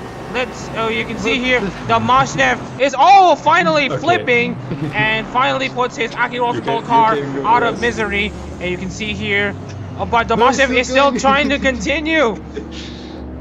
What are we seeing here? Despite having only one wheel in that car, Domashnev is still trying to continue. But let's see if he's going to. Let's see Domashnev finally comes into the pits. If this continues, we're gonna have to red flag this race, because right now looking into Domashnev, I think they're going back in the pits. But damn, I only seen someone drive with one wheel once. I mean, it was 2 wheels, but it was Alonso again. But damn, he's putting up a show of effort. Just wanted to check back on how the Mazda is at the moment. The Mazda is gonna try to at least nurse his car back into the pit lane. But if he doesn't get back into the pit lane, we're gonna have to red flag this race. And now you can see here, the Mazda is really redlining that Lexus. But I don't think he's actually going to pit. So we're gonna have to red flag this race. We're gonna have to red flag this race and continue on with around 28 laps to go, because the Mazda is not doing himself any favors. We're still waiting for the red flag announcement to come, and now you can see, oh, both of these drivers trying to steer clear of the Mazda here. And it's almost going to be official here. We're just gonna do the screenshot here to basically denote that the race is about to be stopped. 4 laps. Okay, so we're gonna red flag this race. We're gonna have to red flag this race due to the Mazda's car being very much not in position to continue on with only 3 wheels. Because we're looking into the Mazda's car, and the Mazda's car is literally a tricycle. So we're gonna red flag this race. We're gonna red flag this race, and we're gonna have to restart with this race with around 28 laps to go. So apologies if we have to do this, because that has been very wacky from what we have seen. And risky. It's very risky as well. Yeah, especially with the fact that the likes of Rod have basically the likes of Callum Gibbons and everyone else having to deal with this lap traffic here. So we're gonna need to red flag this race for safety reasons. So we're gonna need to resort the field. Just wanted to remind everyone of the order here as of lap 40. Mikolev leads Rod. So we have Mikolev leading Richie Rod. So everyone's going to be teleporting back into the pit lane. The race is currently suspended. We're going to restart the race with 28 laps to go. So we're just going to need to set a few things straight. So Mikolev and Rod currently first and second. Salaman in third, with Callum Gibbons in fourth. So we're just gonna need to check where Salaman is. And so Gibbons in fourth. And then we have Galil in fifth place with Kaczynski in sixth. And then we also have Jeff Clark and Michael Turner in seventh and eighth. They will be starting in row 4. But one of the biggest losers has got to be Shadrin Reza, who have actually dropped down to 14th place, Riba. Mm-hmm. He had a bad strategy for the pit stop. He got beaten to it by Gibbons, but given this red flag, the field is gonna be more bunched up, so Reza might have another chance at it. Might have a chance to climb back up the field because he got new tires and fuel, so he might have a chance on track. So back into the current orders here right now. Shadrin Reza is actually going to restart 11th alongside Alex Grant, who will start basically 12th. And then 13th will be Keiko Takaboshi, and Hanari Miyuki will be in 14th place. Just wanted to remind everyone of the current situation. And then just wanted to check here. Oh, apologies, not that one. So for the drivers who have retired, they will not continue in this race. Just wanted to remind everyone of what's going to happen, and just wanted to check around the situations here. Let me see. I'm gonna imagine the Mazda just taking a chair, like those beach chairs, and even if it's gonna pour, it's gonna just stay there, looking at the race. So basically, he's gonna do a Fernando Alonso. Yes. So we also have surprise guys who are currently up there. We also have Jeff Rohan in 15th with Irene Nakamura, who will restart 16th. And then we also have 17th place Shakib Reza, who is going to, just remain there in 17th place. Obviously, he hasn't had the best of sessions here at the moment. And then we also have Nepal was not having a good year. not having a good year. True. And then we have Aaron Mazzi in 19th place with Mohamed Cashew coming out in 20th place. And then we have Dan Evans sitting in 21st alongside Kaminari Reba in 22nd. And then looking into the rest of the field, just wanted to check it around. Relio will restart the 23rd alongside Adachi in 24th. It's been a race of attrition. I just want to remind you all how many drivers have retired. We're going to be reminding you after this. Maverick Duciem will restart 25th alongside Sean Pauly, who will restart 26th. And then we also have Fabio Mendes and Ed Sky.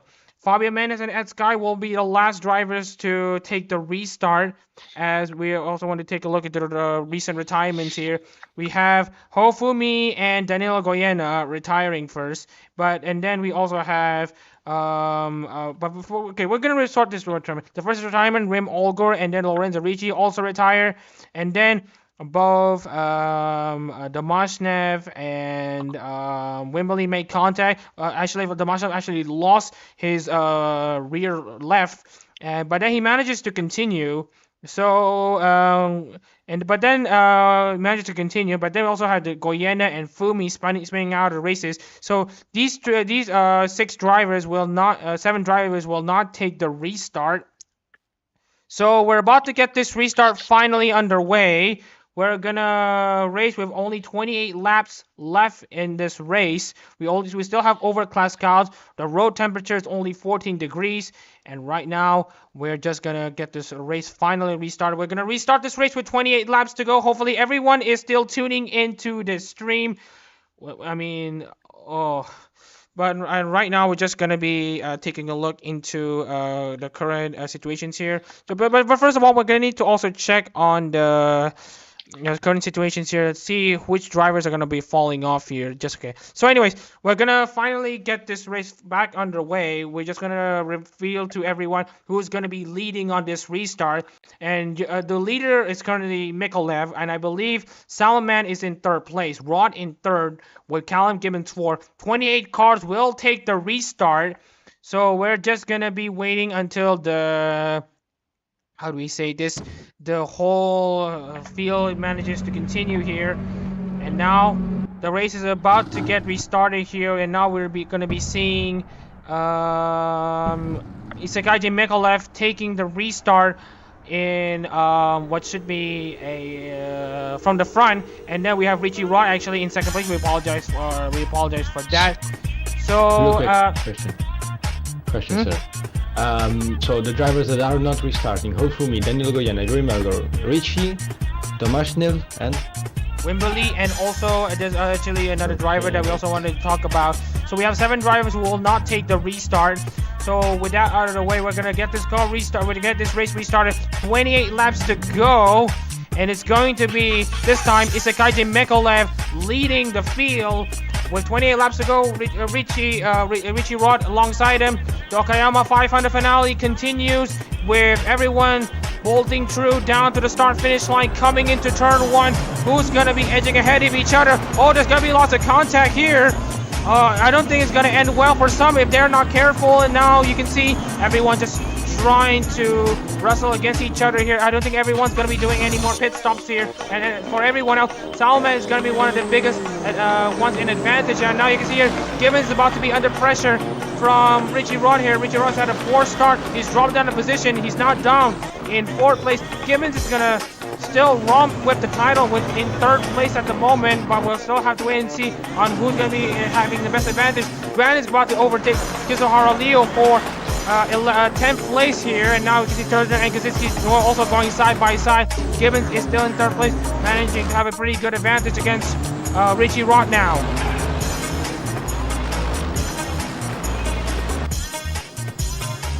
But for now, it seems like Callum Gibbons is. That's him for now. Well, congrats to him for now, but we still have 28 laps to go here in Okayama to decide both the overall and postseason champions. As it stands, Richie Rod will win the postseason championship, and Cal Gibbons will win the overall championship. And there's a bit of a tussle for 5th. between Turner and Kaczynski, with Turner being the last. No, Kaczynski being Turner. Trading blows there in fifth place, which seems like Turner keeping it in fifth. There's some shuffling between Mazzy and Rohan in 16th. It seems like Mazzy has it. Mazzy goes with a move on Nakamura. They're battling it out. Speaking of which, Nakamura keeps it. But right now, we're gonna be continuing on this battle here for basically with positions here. Apologies if we're still stuck in the starting grid here. So anyways, we're back onto this race here for real. Ignore the music in the background. So anyways, Cashew is against Rohan for basically 17th place. But right now looking into Callum Gibbons, who's actually caught up to Salman. Salman has actually lost a good amount of pace there compared to the start of this race. Also, we want to take a look at Richie Rod trying to really get close there to Callum Gibbons there. Remember, 28 drivers left, and right now Gibbons is in position to win the overall title. Rod is in position to win the postseason title. Sheldon Reza is still stuck in 12th place. It's not. They're all right now for these two drivers in 3rd and 4th. They're going to be in position to win the championship. And Sheldon Reza is going to end up with nothing for 2 years in a row. I mean, records are meant to be broken. In terms of win records, it's not yet broken, but it will be broken in some time. But for now, eventually, with right now with the current situations here between Rod and Gibbons here, Gibbons still manages to hang it around in 3rd place. If he doesn't mess it around in the curbs, then it's gonna go. If he doesn't mess it in the curbs and retire from this race, it's gonna be Sheldon Reza's championship instead.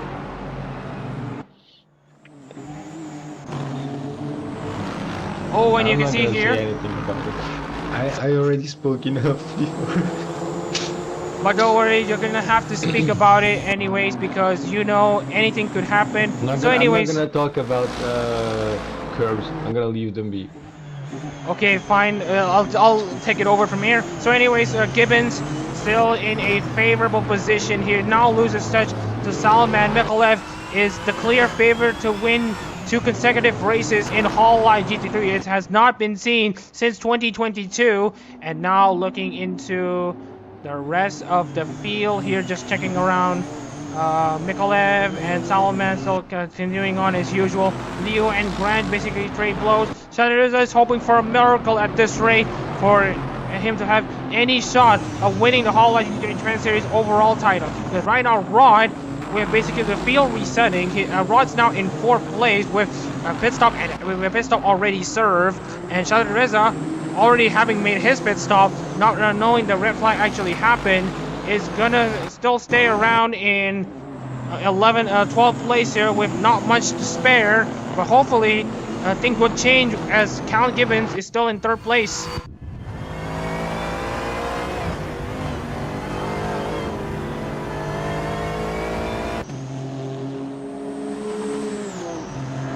Callum Gibbons has been regarded as one of the most pro drivers we have seen in the ARO, and outside and off of it, he's been one of the most professional drivers we have seen in anywhere. He's managed to at least keep the car safe. He's got good eyes for strategy sometimes, but he also has a better car in a lot of these races, especially in the first half of the season. And that performances in the first half of the season could be the turning point as to where Gibbons will end up. Richie Ross's consistent run inside the top 5 is set to continue, with him being in 4th place. He has not finished lower than 4th since the start of the second half of the season. Well, Chitaya drove in the second half of the season, where the car was in 2nd place. But still, the idea remains. Meanwhile, Sheldon Reza has been winning races, has remained inconsistent. And could this be the one that haunts him?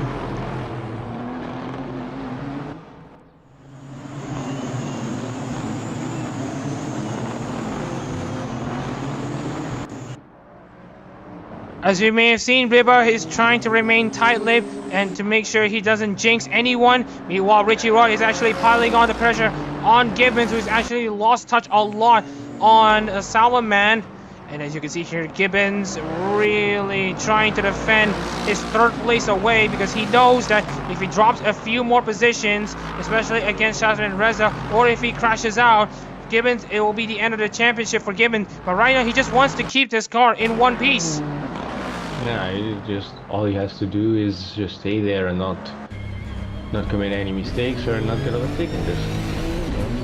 Going on board, Richie Ross is number. Yeah, leave him alone. He knows what he's doing. But whatever the case is, Rod is going to try to pile in on the pressure. He's got a very good engine there on that Nissan. He's going to get very close. He's going to try to make a move down the inside. Yes, he does. They're going to go side by side, coming into the hairpin corner and into Revolver and Piper. Gibbons has the favorable inside line, but it's still going to be Rod. It's going to try to hang it around the outside. Oh, Gibbons has a pretty decent exit, but I don't think it's going to be enough. Rod's going to try to at least challenge him. Around the outside he goes. And now Rod's going to have his door opened by Michael Turner. And you can see here the final corner is where calamity has ensued. Right now Gibbons has made the mistake of hopping over the cars way too aggressively onto the final corner right here. And that paid him very poorly, and now you can see Shadariza's losing positions to Hanari Miyuki. Shadariza doesn't want to lose more positions. It's all gone undone for Shadariza, who started on pole at the start of this race, got stuck in traffic, had to commit to an overcut strategy that was eventually reset. Yeah, what actually pitted after the red, before the red flag was thrown for the Mashnet, and now Shadi Reza is gonna see his championship hopes come undone. It's very sad to see, but on the flip side, it's motorsport. There's always two sides in every sport. There's the winning side, the losing side, and for now the winning side is on Gibbons, even though he's being hunted down by Rod, which is not even he's 1/10 behind. Oh, you can see here Rod and Gibbons trying to go side by side again at Revolver and Piper. It's round 2 between these two. These two Hololive VTubers have been veterans, mainstays in the Hololive scene. They have spent at least 5 years in Hololive, and now you can see here Rod trying to dive it down the outside at Redmond and coming into Hobbs. Rod has almost managed to clear Gibbons, and now we are looking at Gibbons and Turner going side by side into Mike Knight. You can see here both of them making contact. Will there be calamity this time? And right now Michael Turner manages to hang on. Gibbons drops down to 5th place. Shadariza's dropped down to 13th place, being overtaken by Hanari Miyuki. And right now the championship is still in Gibbons' favor, and we have also been noted that there has been another retirement. That's Kaminari Riba. Yeah. We'll check into what happened to Riba at the end of this race. Right now, with around 22 laps to go, it's still anyone's game. Shadariza is going to try to find his way past Miyuki, and right now Shadariza doesn't have the pace he needs to get himself up front. But meanwhile, we just want to check into the race field monitor in case. Just wanted to check. Isakaji Mikkel will have to pit because I think there was an issue. There's an issue with the car, especially with the fuel. So they'll have to pit again. But for the rest of the drivers here, they don't have to pit. Same goes for Gibbons and the rest of the field. So the race, the Honda domination is about to come completely undone. So if Rod's gonna be in second because Mikolev has to pit, where would that put him? Like, could he have another chance at the championship? Right now, as it stands, if we want to take a look into the championship permutations, we've talked about this earlier this week. If Richie Ross somehow ends up with the win, Gibbons needs to finish 10th or lower for Rod to also become an overall champion. But as it stands right now, if Mikolev and Salman both have to pit later on in this race due to mechanical issues or some sort, that will mean that Gibbons needs to be dropped down to 10th for him to really lose out on the championship. Okay. Thanks for the clarification. So right now, Sheldon Reza is still trying to find a way past Miyuki, but as it stands, it's not forthcoming for him. It's been very up and down for Sheldon, who have seen controversy at the start of the season where he has obviously made a mistake in the communication, and now you can see Kizara Leo hopping onto the guns very aggressively, and that will be that it's not just going to be it's not actually a Lexus issue. Hondas are also not immune to this as well, and that actually would mean that Shadeza has a few positions up his sleeve, but still, I think that's also what happened to Goyena. I think.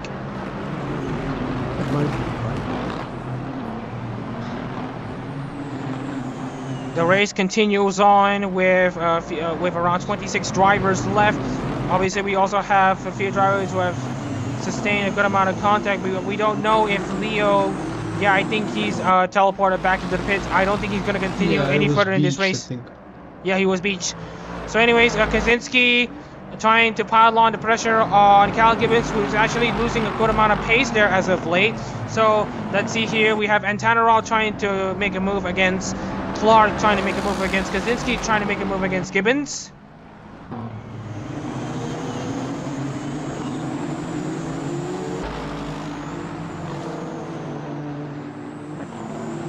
Oh, you can see here dual drivers going side by side there. There's Akira Reza and Ryu for 25th place, with Leo already retiring alongside Kaminari Riba.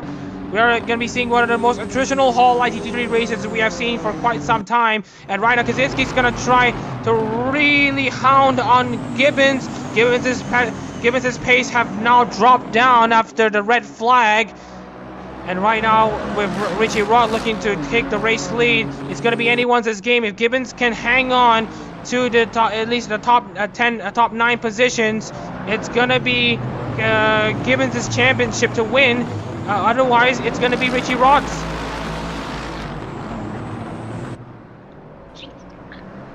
Also, I think Riba wanted to take it with him.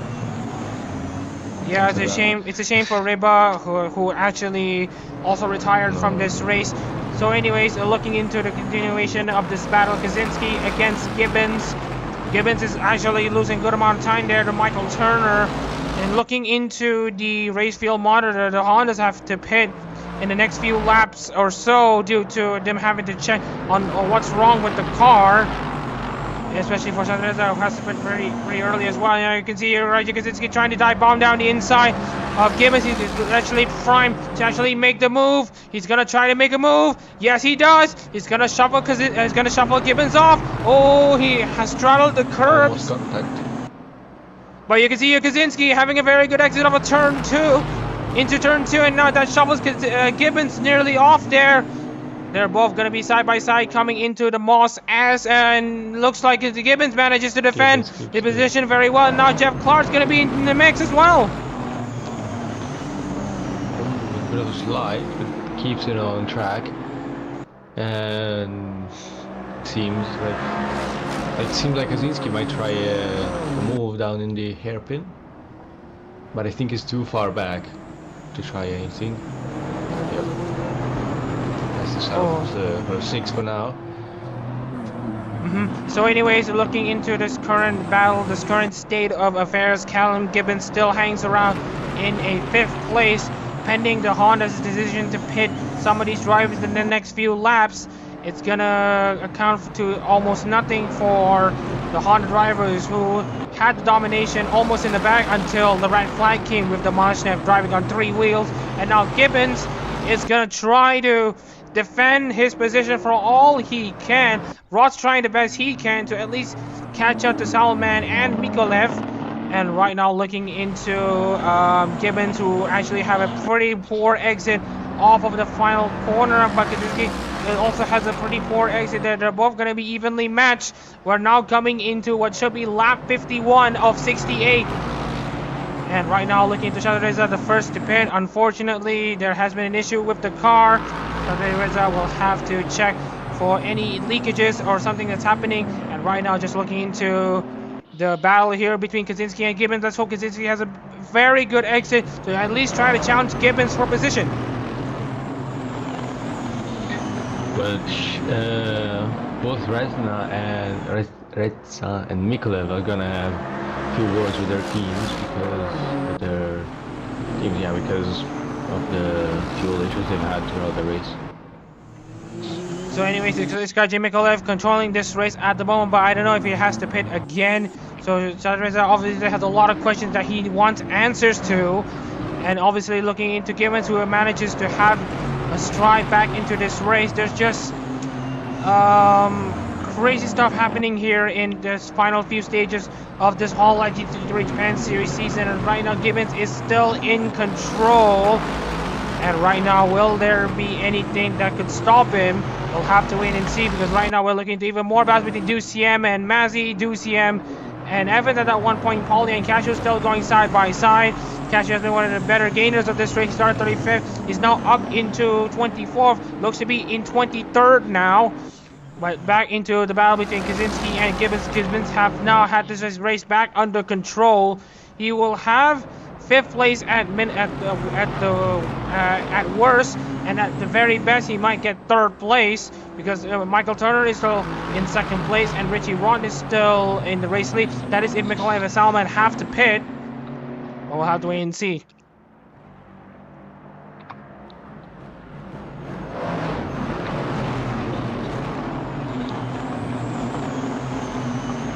Kaczynski trying to...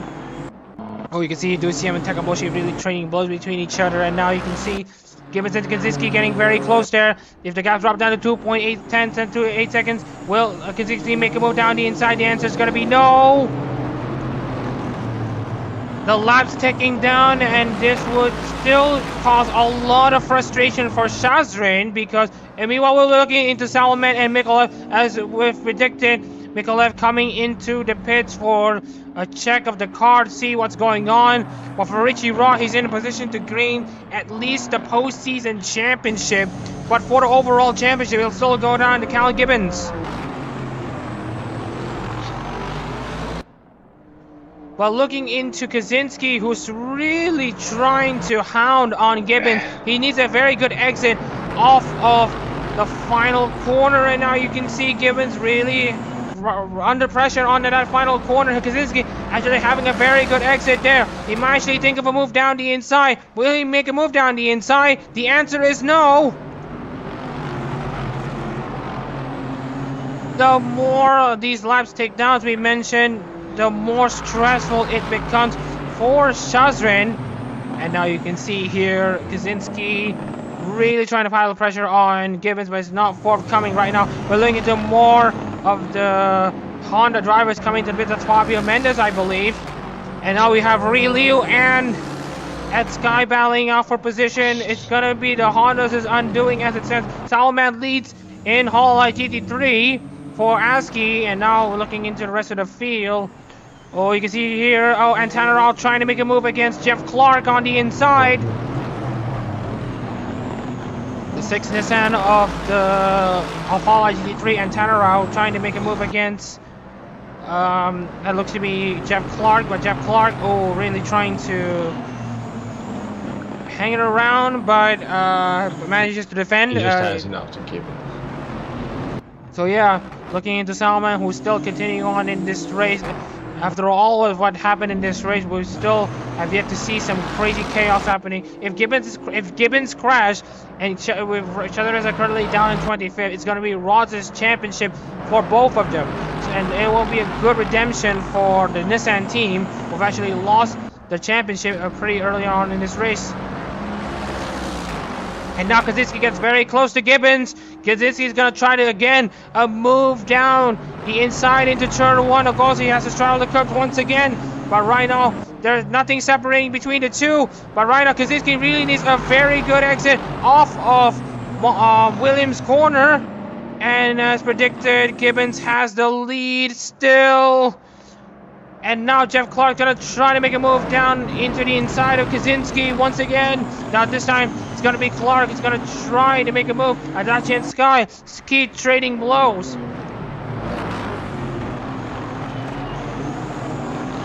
Salman might have around 5 laps to go before he might be called into the pits, maybe earlier than that. Sinful and Takaboshi are training both between each other. Sinful is now up into 16th place. Liu is now up into 19th place after overtaking Takeda Adachi. But for the Hondas, they'll have to pit again, as we've said earlier. And now looking into Kaczynski, who have managed to re-overtake Clark once again. The status quo remains the same. Gibbons' pace have fallen off dramatically. But right now, let's just hope that it all comes down to the wire and hope that at least Gibbons manages to cross the line, because Gibbons has been immaculate this entire season. He's been one of the most consistent drivers in this field. He has had he's managed to basically make use of the split season where the Lexus cars have been very unstoppable here. But now looking into the main straight once again, he's still not close enough against Gibbons. One wrong step from Gibbons and it all comes undone. I mean, I could go on a stretch here and call Gibbons this season's Lauda. This season's is Niki Lauda. If we want to talk about any of these seasons, very calculative and very not hunting down for the wins, but hunting down for the right position and having good strategies, setting up the car well. Well, yes, it's true. But when he needs to attack, he does attack at times. But of course, he's not been without mistakes here. If you remember what happened in the Autopolis 400 last time out, he actually hit the curb on that second to last corner and basically nearly lost their entire championship because of that. But obviously he manages to continue on and finish 4th at the very least. But right now Gibbons is still hanging around in 4th place here. Salman might still need to pit after all. Rudd might take the might take this race win and win the postseason championship. But with Gibbons' position at the moment, it's going to be that Gibbons will also still win the overall championship.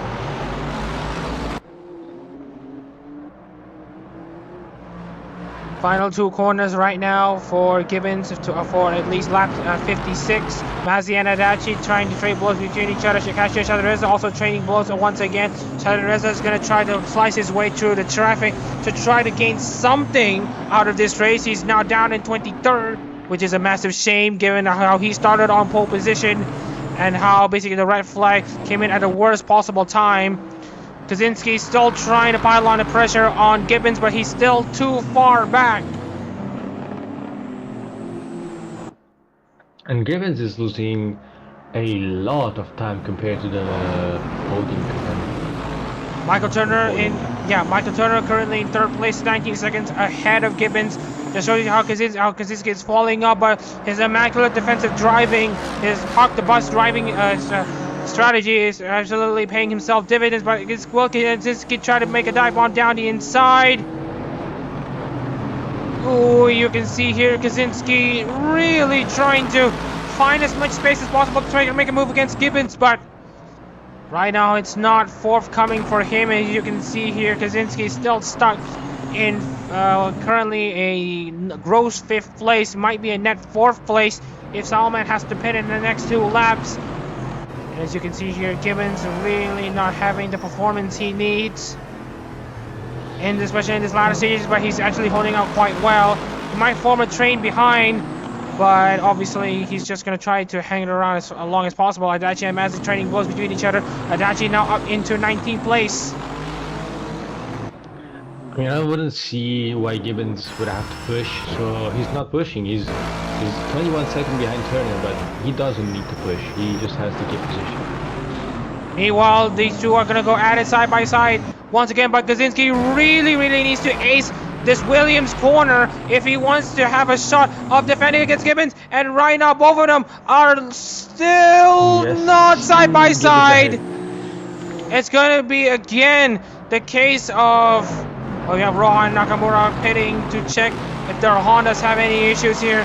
Kaczynski still manages to defend, but Gibbons really places his car in the right place at the right time. And now you see Antonello trying to make a move against Jeff Clark for 6th place at the moment. Salman might have to pit this lap or two.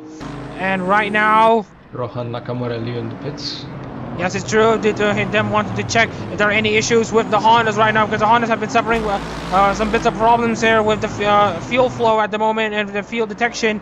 And right now looking into Clark trying to attack and at least defend against Antenna. He manages to defend. Gibbons is still in 4th place. Salman is still outside on this racetrack. And right now, Relio exiting the pits in 26th place. Shutters is now up in 20th, but it's still not going to be enough for him. Michael Turner with the fastest lap of the race, 1:31.012. Ooh. They got pretty close, yes, it's true. But meanwhile, Kaczynski trying to have a very good exit off of that final corner. He has the lift there, but he's still pretty close there. He's getting very close. He's going to try again to make a move down the inside, but I don't think he's in a position. It's just not going to plan for everyone except Gibbons. Gibbons is in the best position possible to win this overall championship. We have not seen a Lexus car win the overall championship for quite some time. The overall championship and the postseason championship last season is given to Hofumi with the number 1 Tokyo Sora Nissan, and now Kaczynski barreling down. Oh, really trying to get close there. He has a very good exit. He's going to try to peel around the inside, but no, he's not close enough. Gibbons manages to hang around in 4th place. Who shows this camera shot? Hold on. Meanwhile, Gibbons currently hanging around in 4th place. This is all he needs to do. Defend against Kaczynski and Clark. Obviously, he's been salty about what happened about last race in Okayama, where he retired on lap 1. We did mention Salman is about to pit as well. So right now, as it stands, Rod, with him taking the race lead, Gibbons needs to finish 10th or lower for him to lose the championship to Richie Rod, given how Shadureza is currently in 20th place. Kaczynski is going to have to try again, but at least Salman is in 3rd place. Gibbons now drops down to 4th. Salman might still go for that first podium in Hololive GT3 overall. Yes, and now Alex Ryan coming into the pits. The Hondas are not showing up as of late, but right now they're still going to try their best to at least salvage something here in Okayama. The Hondas were dominating though in the first half of the race. It's weird that they just had all these come down. And now Sinful trying to get a good exit off of, I believe it's called Atwood Corner. Yes, it's Atwood Corner. Kaczynski trying to get very close against Gibbons, but it's not forthcoming. He's still not close enough. And as you can see here, Sean Pauly also coming into this other race and now up into 19th place, but of course that's not in a position where he can win the overall championship. Gibbons has been almost fault-free throughout the entire race, managing to place the car in the right position at the right time, managing to defend at the right places, managing to have a consistent season all around, and obviously getting 2 wins in both Tsukuba and Sepang really helped Gibbons solidify his place into the top step of the Hololive GT3 standings here. And right now Gibbons has been almost fault-free throughout the entire season, and right now Gibbons really just needs to string in these next few laps to perfection. Meanwhile, as Richie Rod still hangs it around in the race lead, Nissan is going to end up with 2 wins out of 12 in Hololive GT3 this season. Obviously, the first win came from Daniel Barger for Hoshimaki Suisei, and then the other win would go to Richie Rod as things stand. Meanwhile, Callum Gibbons still hanging around on this race lead very well, but let's see how long he could last.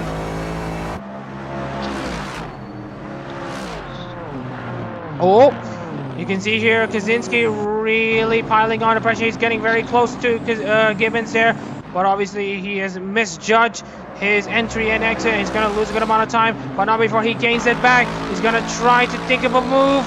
Really think of a move. Braking. Not close enough. Wait, he's actually going to try to make a move, but he's just too far back.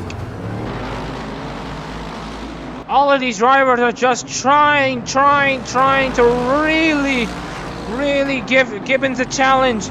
Who knows if this race is going to come down to the wire to determine who will be the overall champion for Hololive GT3.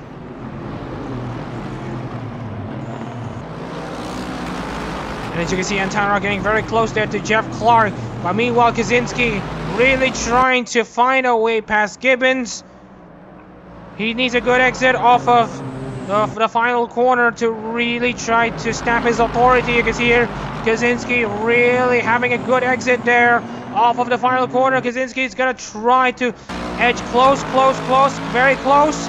But he's not going to be in the preferred line into turn 2 especially here. But let's see if Gibbons can get pushed off there. And as you can see here, he had to lift off there. But you can see here, Kaczynski finally manages to clear Callum Gibbons. And this will open the door for Jeff Clark to maybe try to steal a position away from Gibbons. And Antanarao against Goliath. It's touring love between the two drivers, and it's going to be almost in Goliath's advantage, but Antanarao manages to defend. Gibbons has now dropped down to 5th place, and as it stands, he needs to drop 4 more positions for Richie Rod to be the Hololive GT3 Japan Series overall champion. He has a gap of 1 or 2 seconds to the feared position. But he seems like he has enough pace. Yeah, he has a good 1 point. Is that 1.1 km? Oh, because right now we're just going to be paying attention to Gibbons' pace, because Gibbons' pace have fallen off very, very hard. We're not going to be surprised if Clark manages to make an overtaking move against Gibbons this soon, because right now look at Kaczynski. Oh, and Nakamura's gone off. Again, we have another driver hopping onto the curves way too aggressively at Atwood, and that costed another Honda. This time it's Irie Nakamura.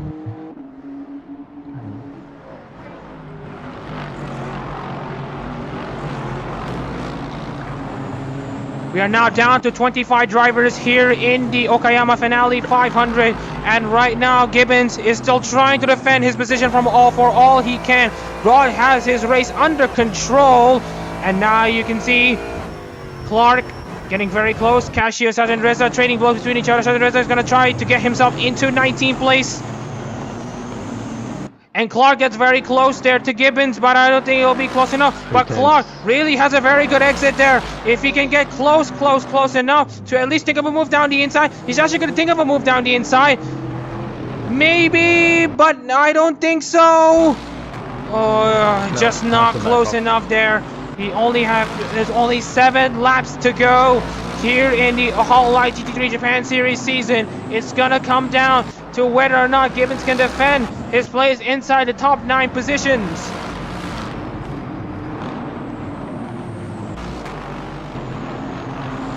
And he seems from him to still 9th, it's 2 seconds, so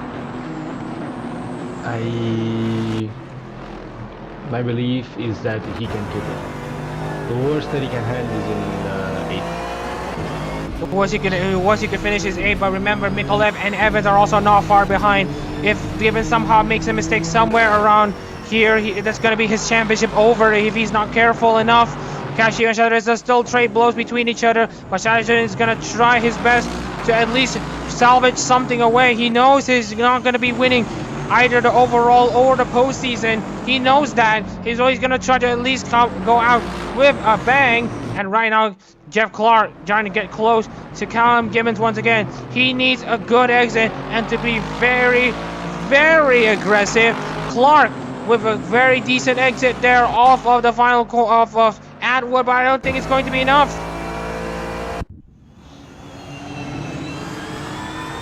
Because you can just see how much more pace Kaczynski had instead of Gibbons. He's already 3 seconds up, 3.5 seconds up. So anyways, Jeff Clark in 6th place trying to attack Callum Gibbons there, but the gaps are actually opened up between Gibbons and Clark. That's what Gibbons wants to see. We're only at 5 laps to go here in Okayama for this Okayama Finale 500 race. I hope everyone's tuning in to this finale moment here. Now you can see here, Gibbo is gonna try to really extend the gap actually, because Clark have lost a lot of time. Look at the gaps now open up to 7/10 of a second. And also we are looking at Michael Turner overtaking Richie Rod. Out of nowhere. What a race is this turning out to be! It was Richie Rod's race for the taking, but now we're going to be taking a look into two battles here. It's either Richie Rod or Michael Turner for the race win, and we're going to have to see whether or not Kalen Gibbons can actually hang on to where he is at the moment to defend his place at the top and to secure his first overall Hololive GT3 Japan Series win.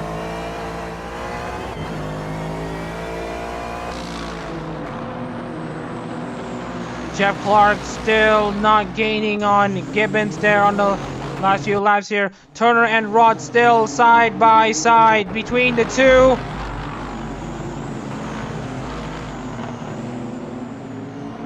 And as you can see here, Rod trying to find a way past Michael Turner. Michael Turner is trying to find a way past Rohan. Rohan is the last driver on the lead lap.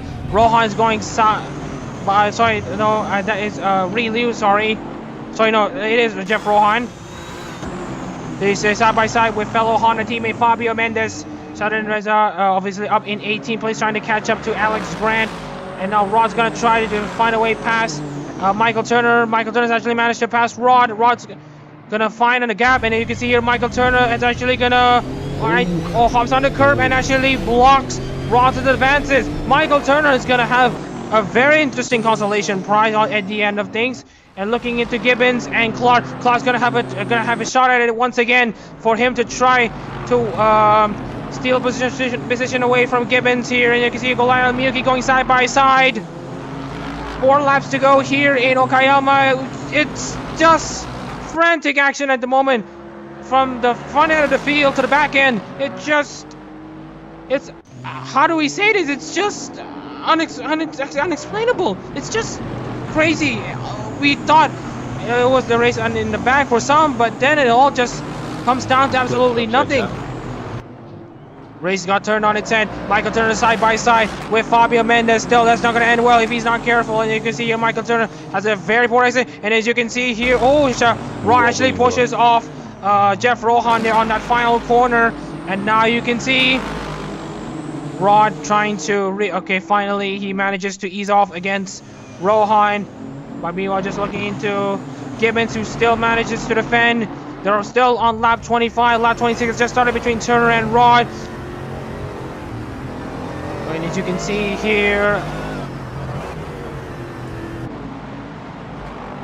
Clark really trying to get close, but not close enough. Gibbons is still trying to hang on. That's what Gibbons wants to see. 3 laps to go here in Okayama.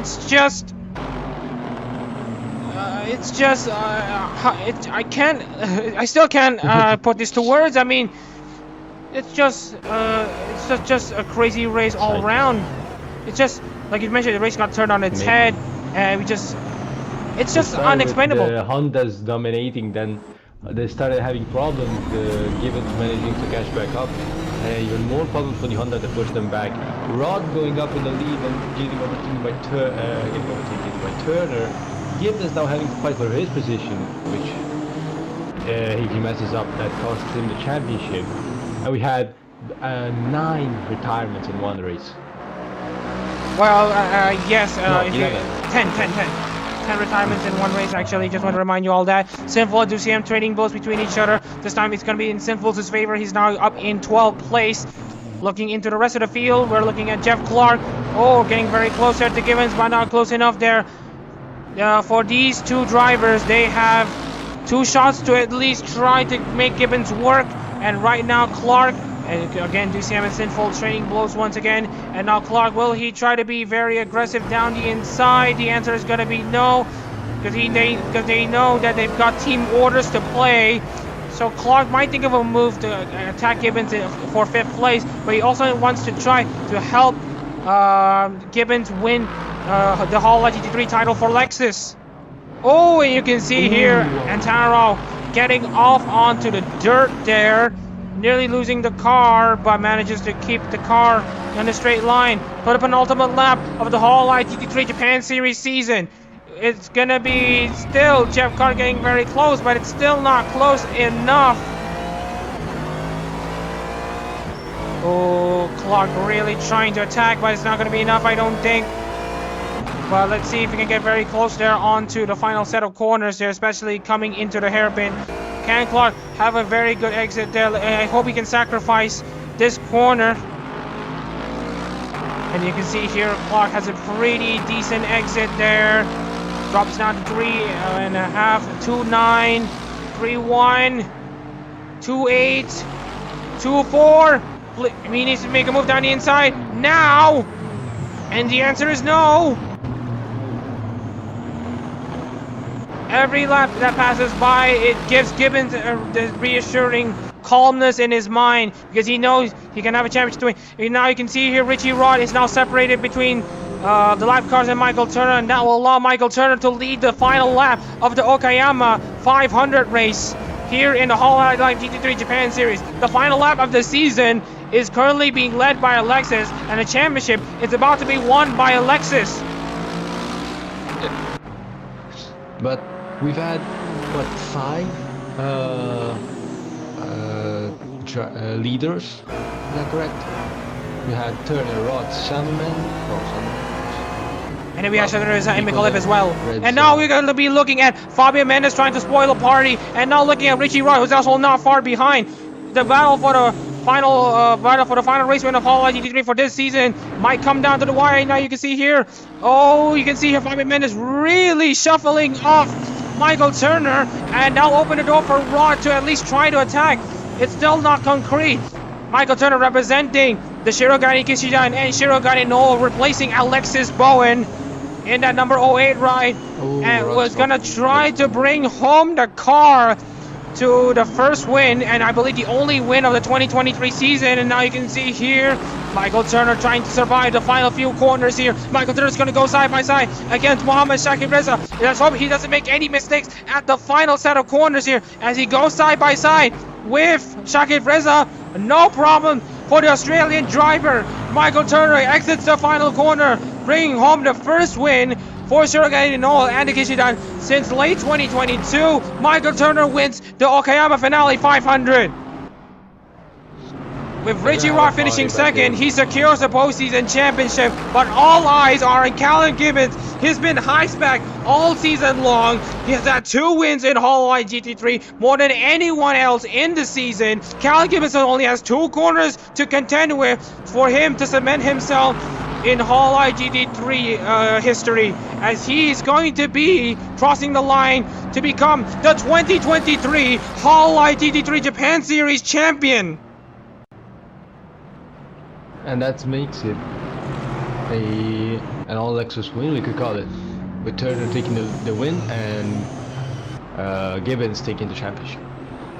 For Shadareza, another year of frustration comes to an end when he knows he's got a championship to win. He now has to contend with with another runner-up finish in the championship standings as it stands. He might also lose third.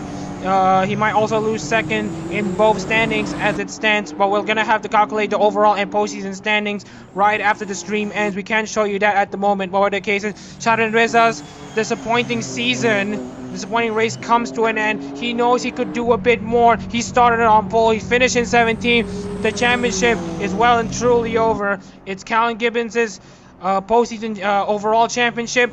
It's also Richie Rod's overall postseason championship. And with that out of the way, let's get on board into the race results finally to show you the race results onto the final few laps of this race. We have Michael Turner and Richie Rod and Crystal Salomon crossing through over to finish on the podium. It's Salomon and Turner's first podium in Hololive GT3 this season, and for Crystal Salomon, good season in the ASCII Honda comes to an end with him scoring the best finish of the ASCII Honda. Raja Kaczynski manages to hang on to 4th place. Callum Gibbons hangs around in 5th place, and then we also have drivers like Jeff Clark and Tanarao in 6th and 7th. Miyuki Golisle and Sakaji Mikolev rounding out the top 10. And we also have Dan Evans with his best finish in Hololive GT3, as well as Takeda Adachi and that guy. It's Hololive's time to shine with almost all of their cars inside the top 20. We got DCM in 12, Sinful 13th, Takaboshi in 16th, Shalareza to finish as a disappointing 17th, Grant 18th, Mazzy 19th, and Mohamed Cashew rounds out the top 20. Fabi Mendes 21st, with Shalareza 22nd, Ryu 23rd, Jeff Rohan 24th, Paulie 25th, with him being the last of the finishers. Nakamura, Liu, and Reba are the 3 additional DNFers of this race. I also want to talk about the 29th to 35th place, but we're going to have to talk about that later. We've already talked about that. But first of all, we're going to need to go into intermission to see what has happened on that replay, because that was very messy indeed. Reba? I mean, it's what happens, you know. I made a mistake and I went off. So anyways, let's check the replay, see what happened to Reba against Adachi. This is what happened to Reba.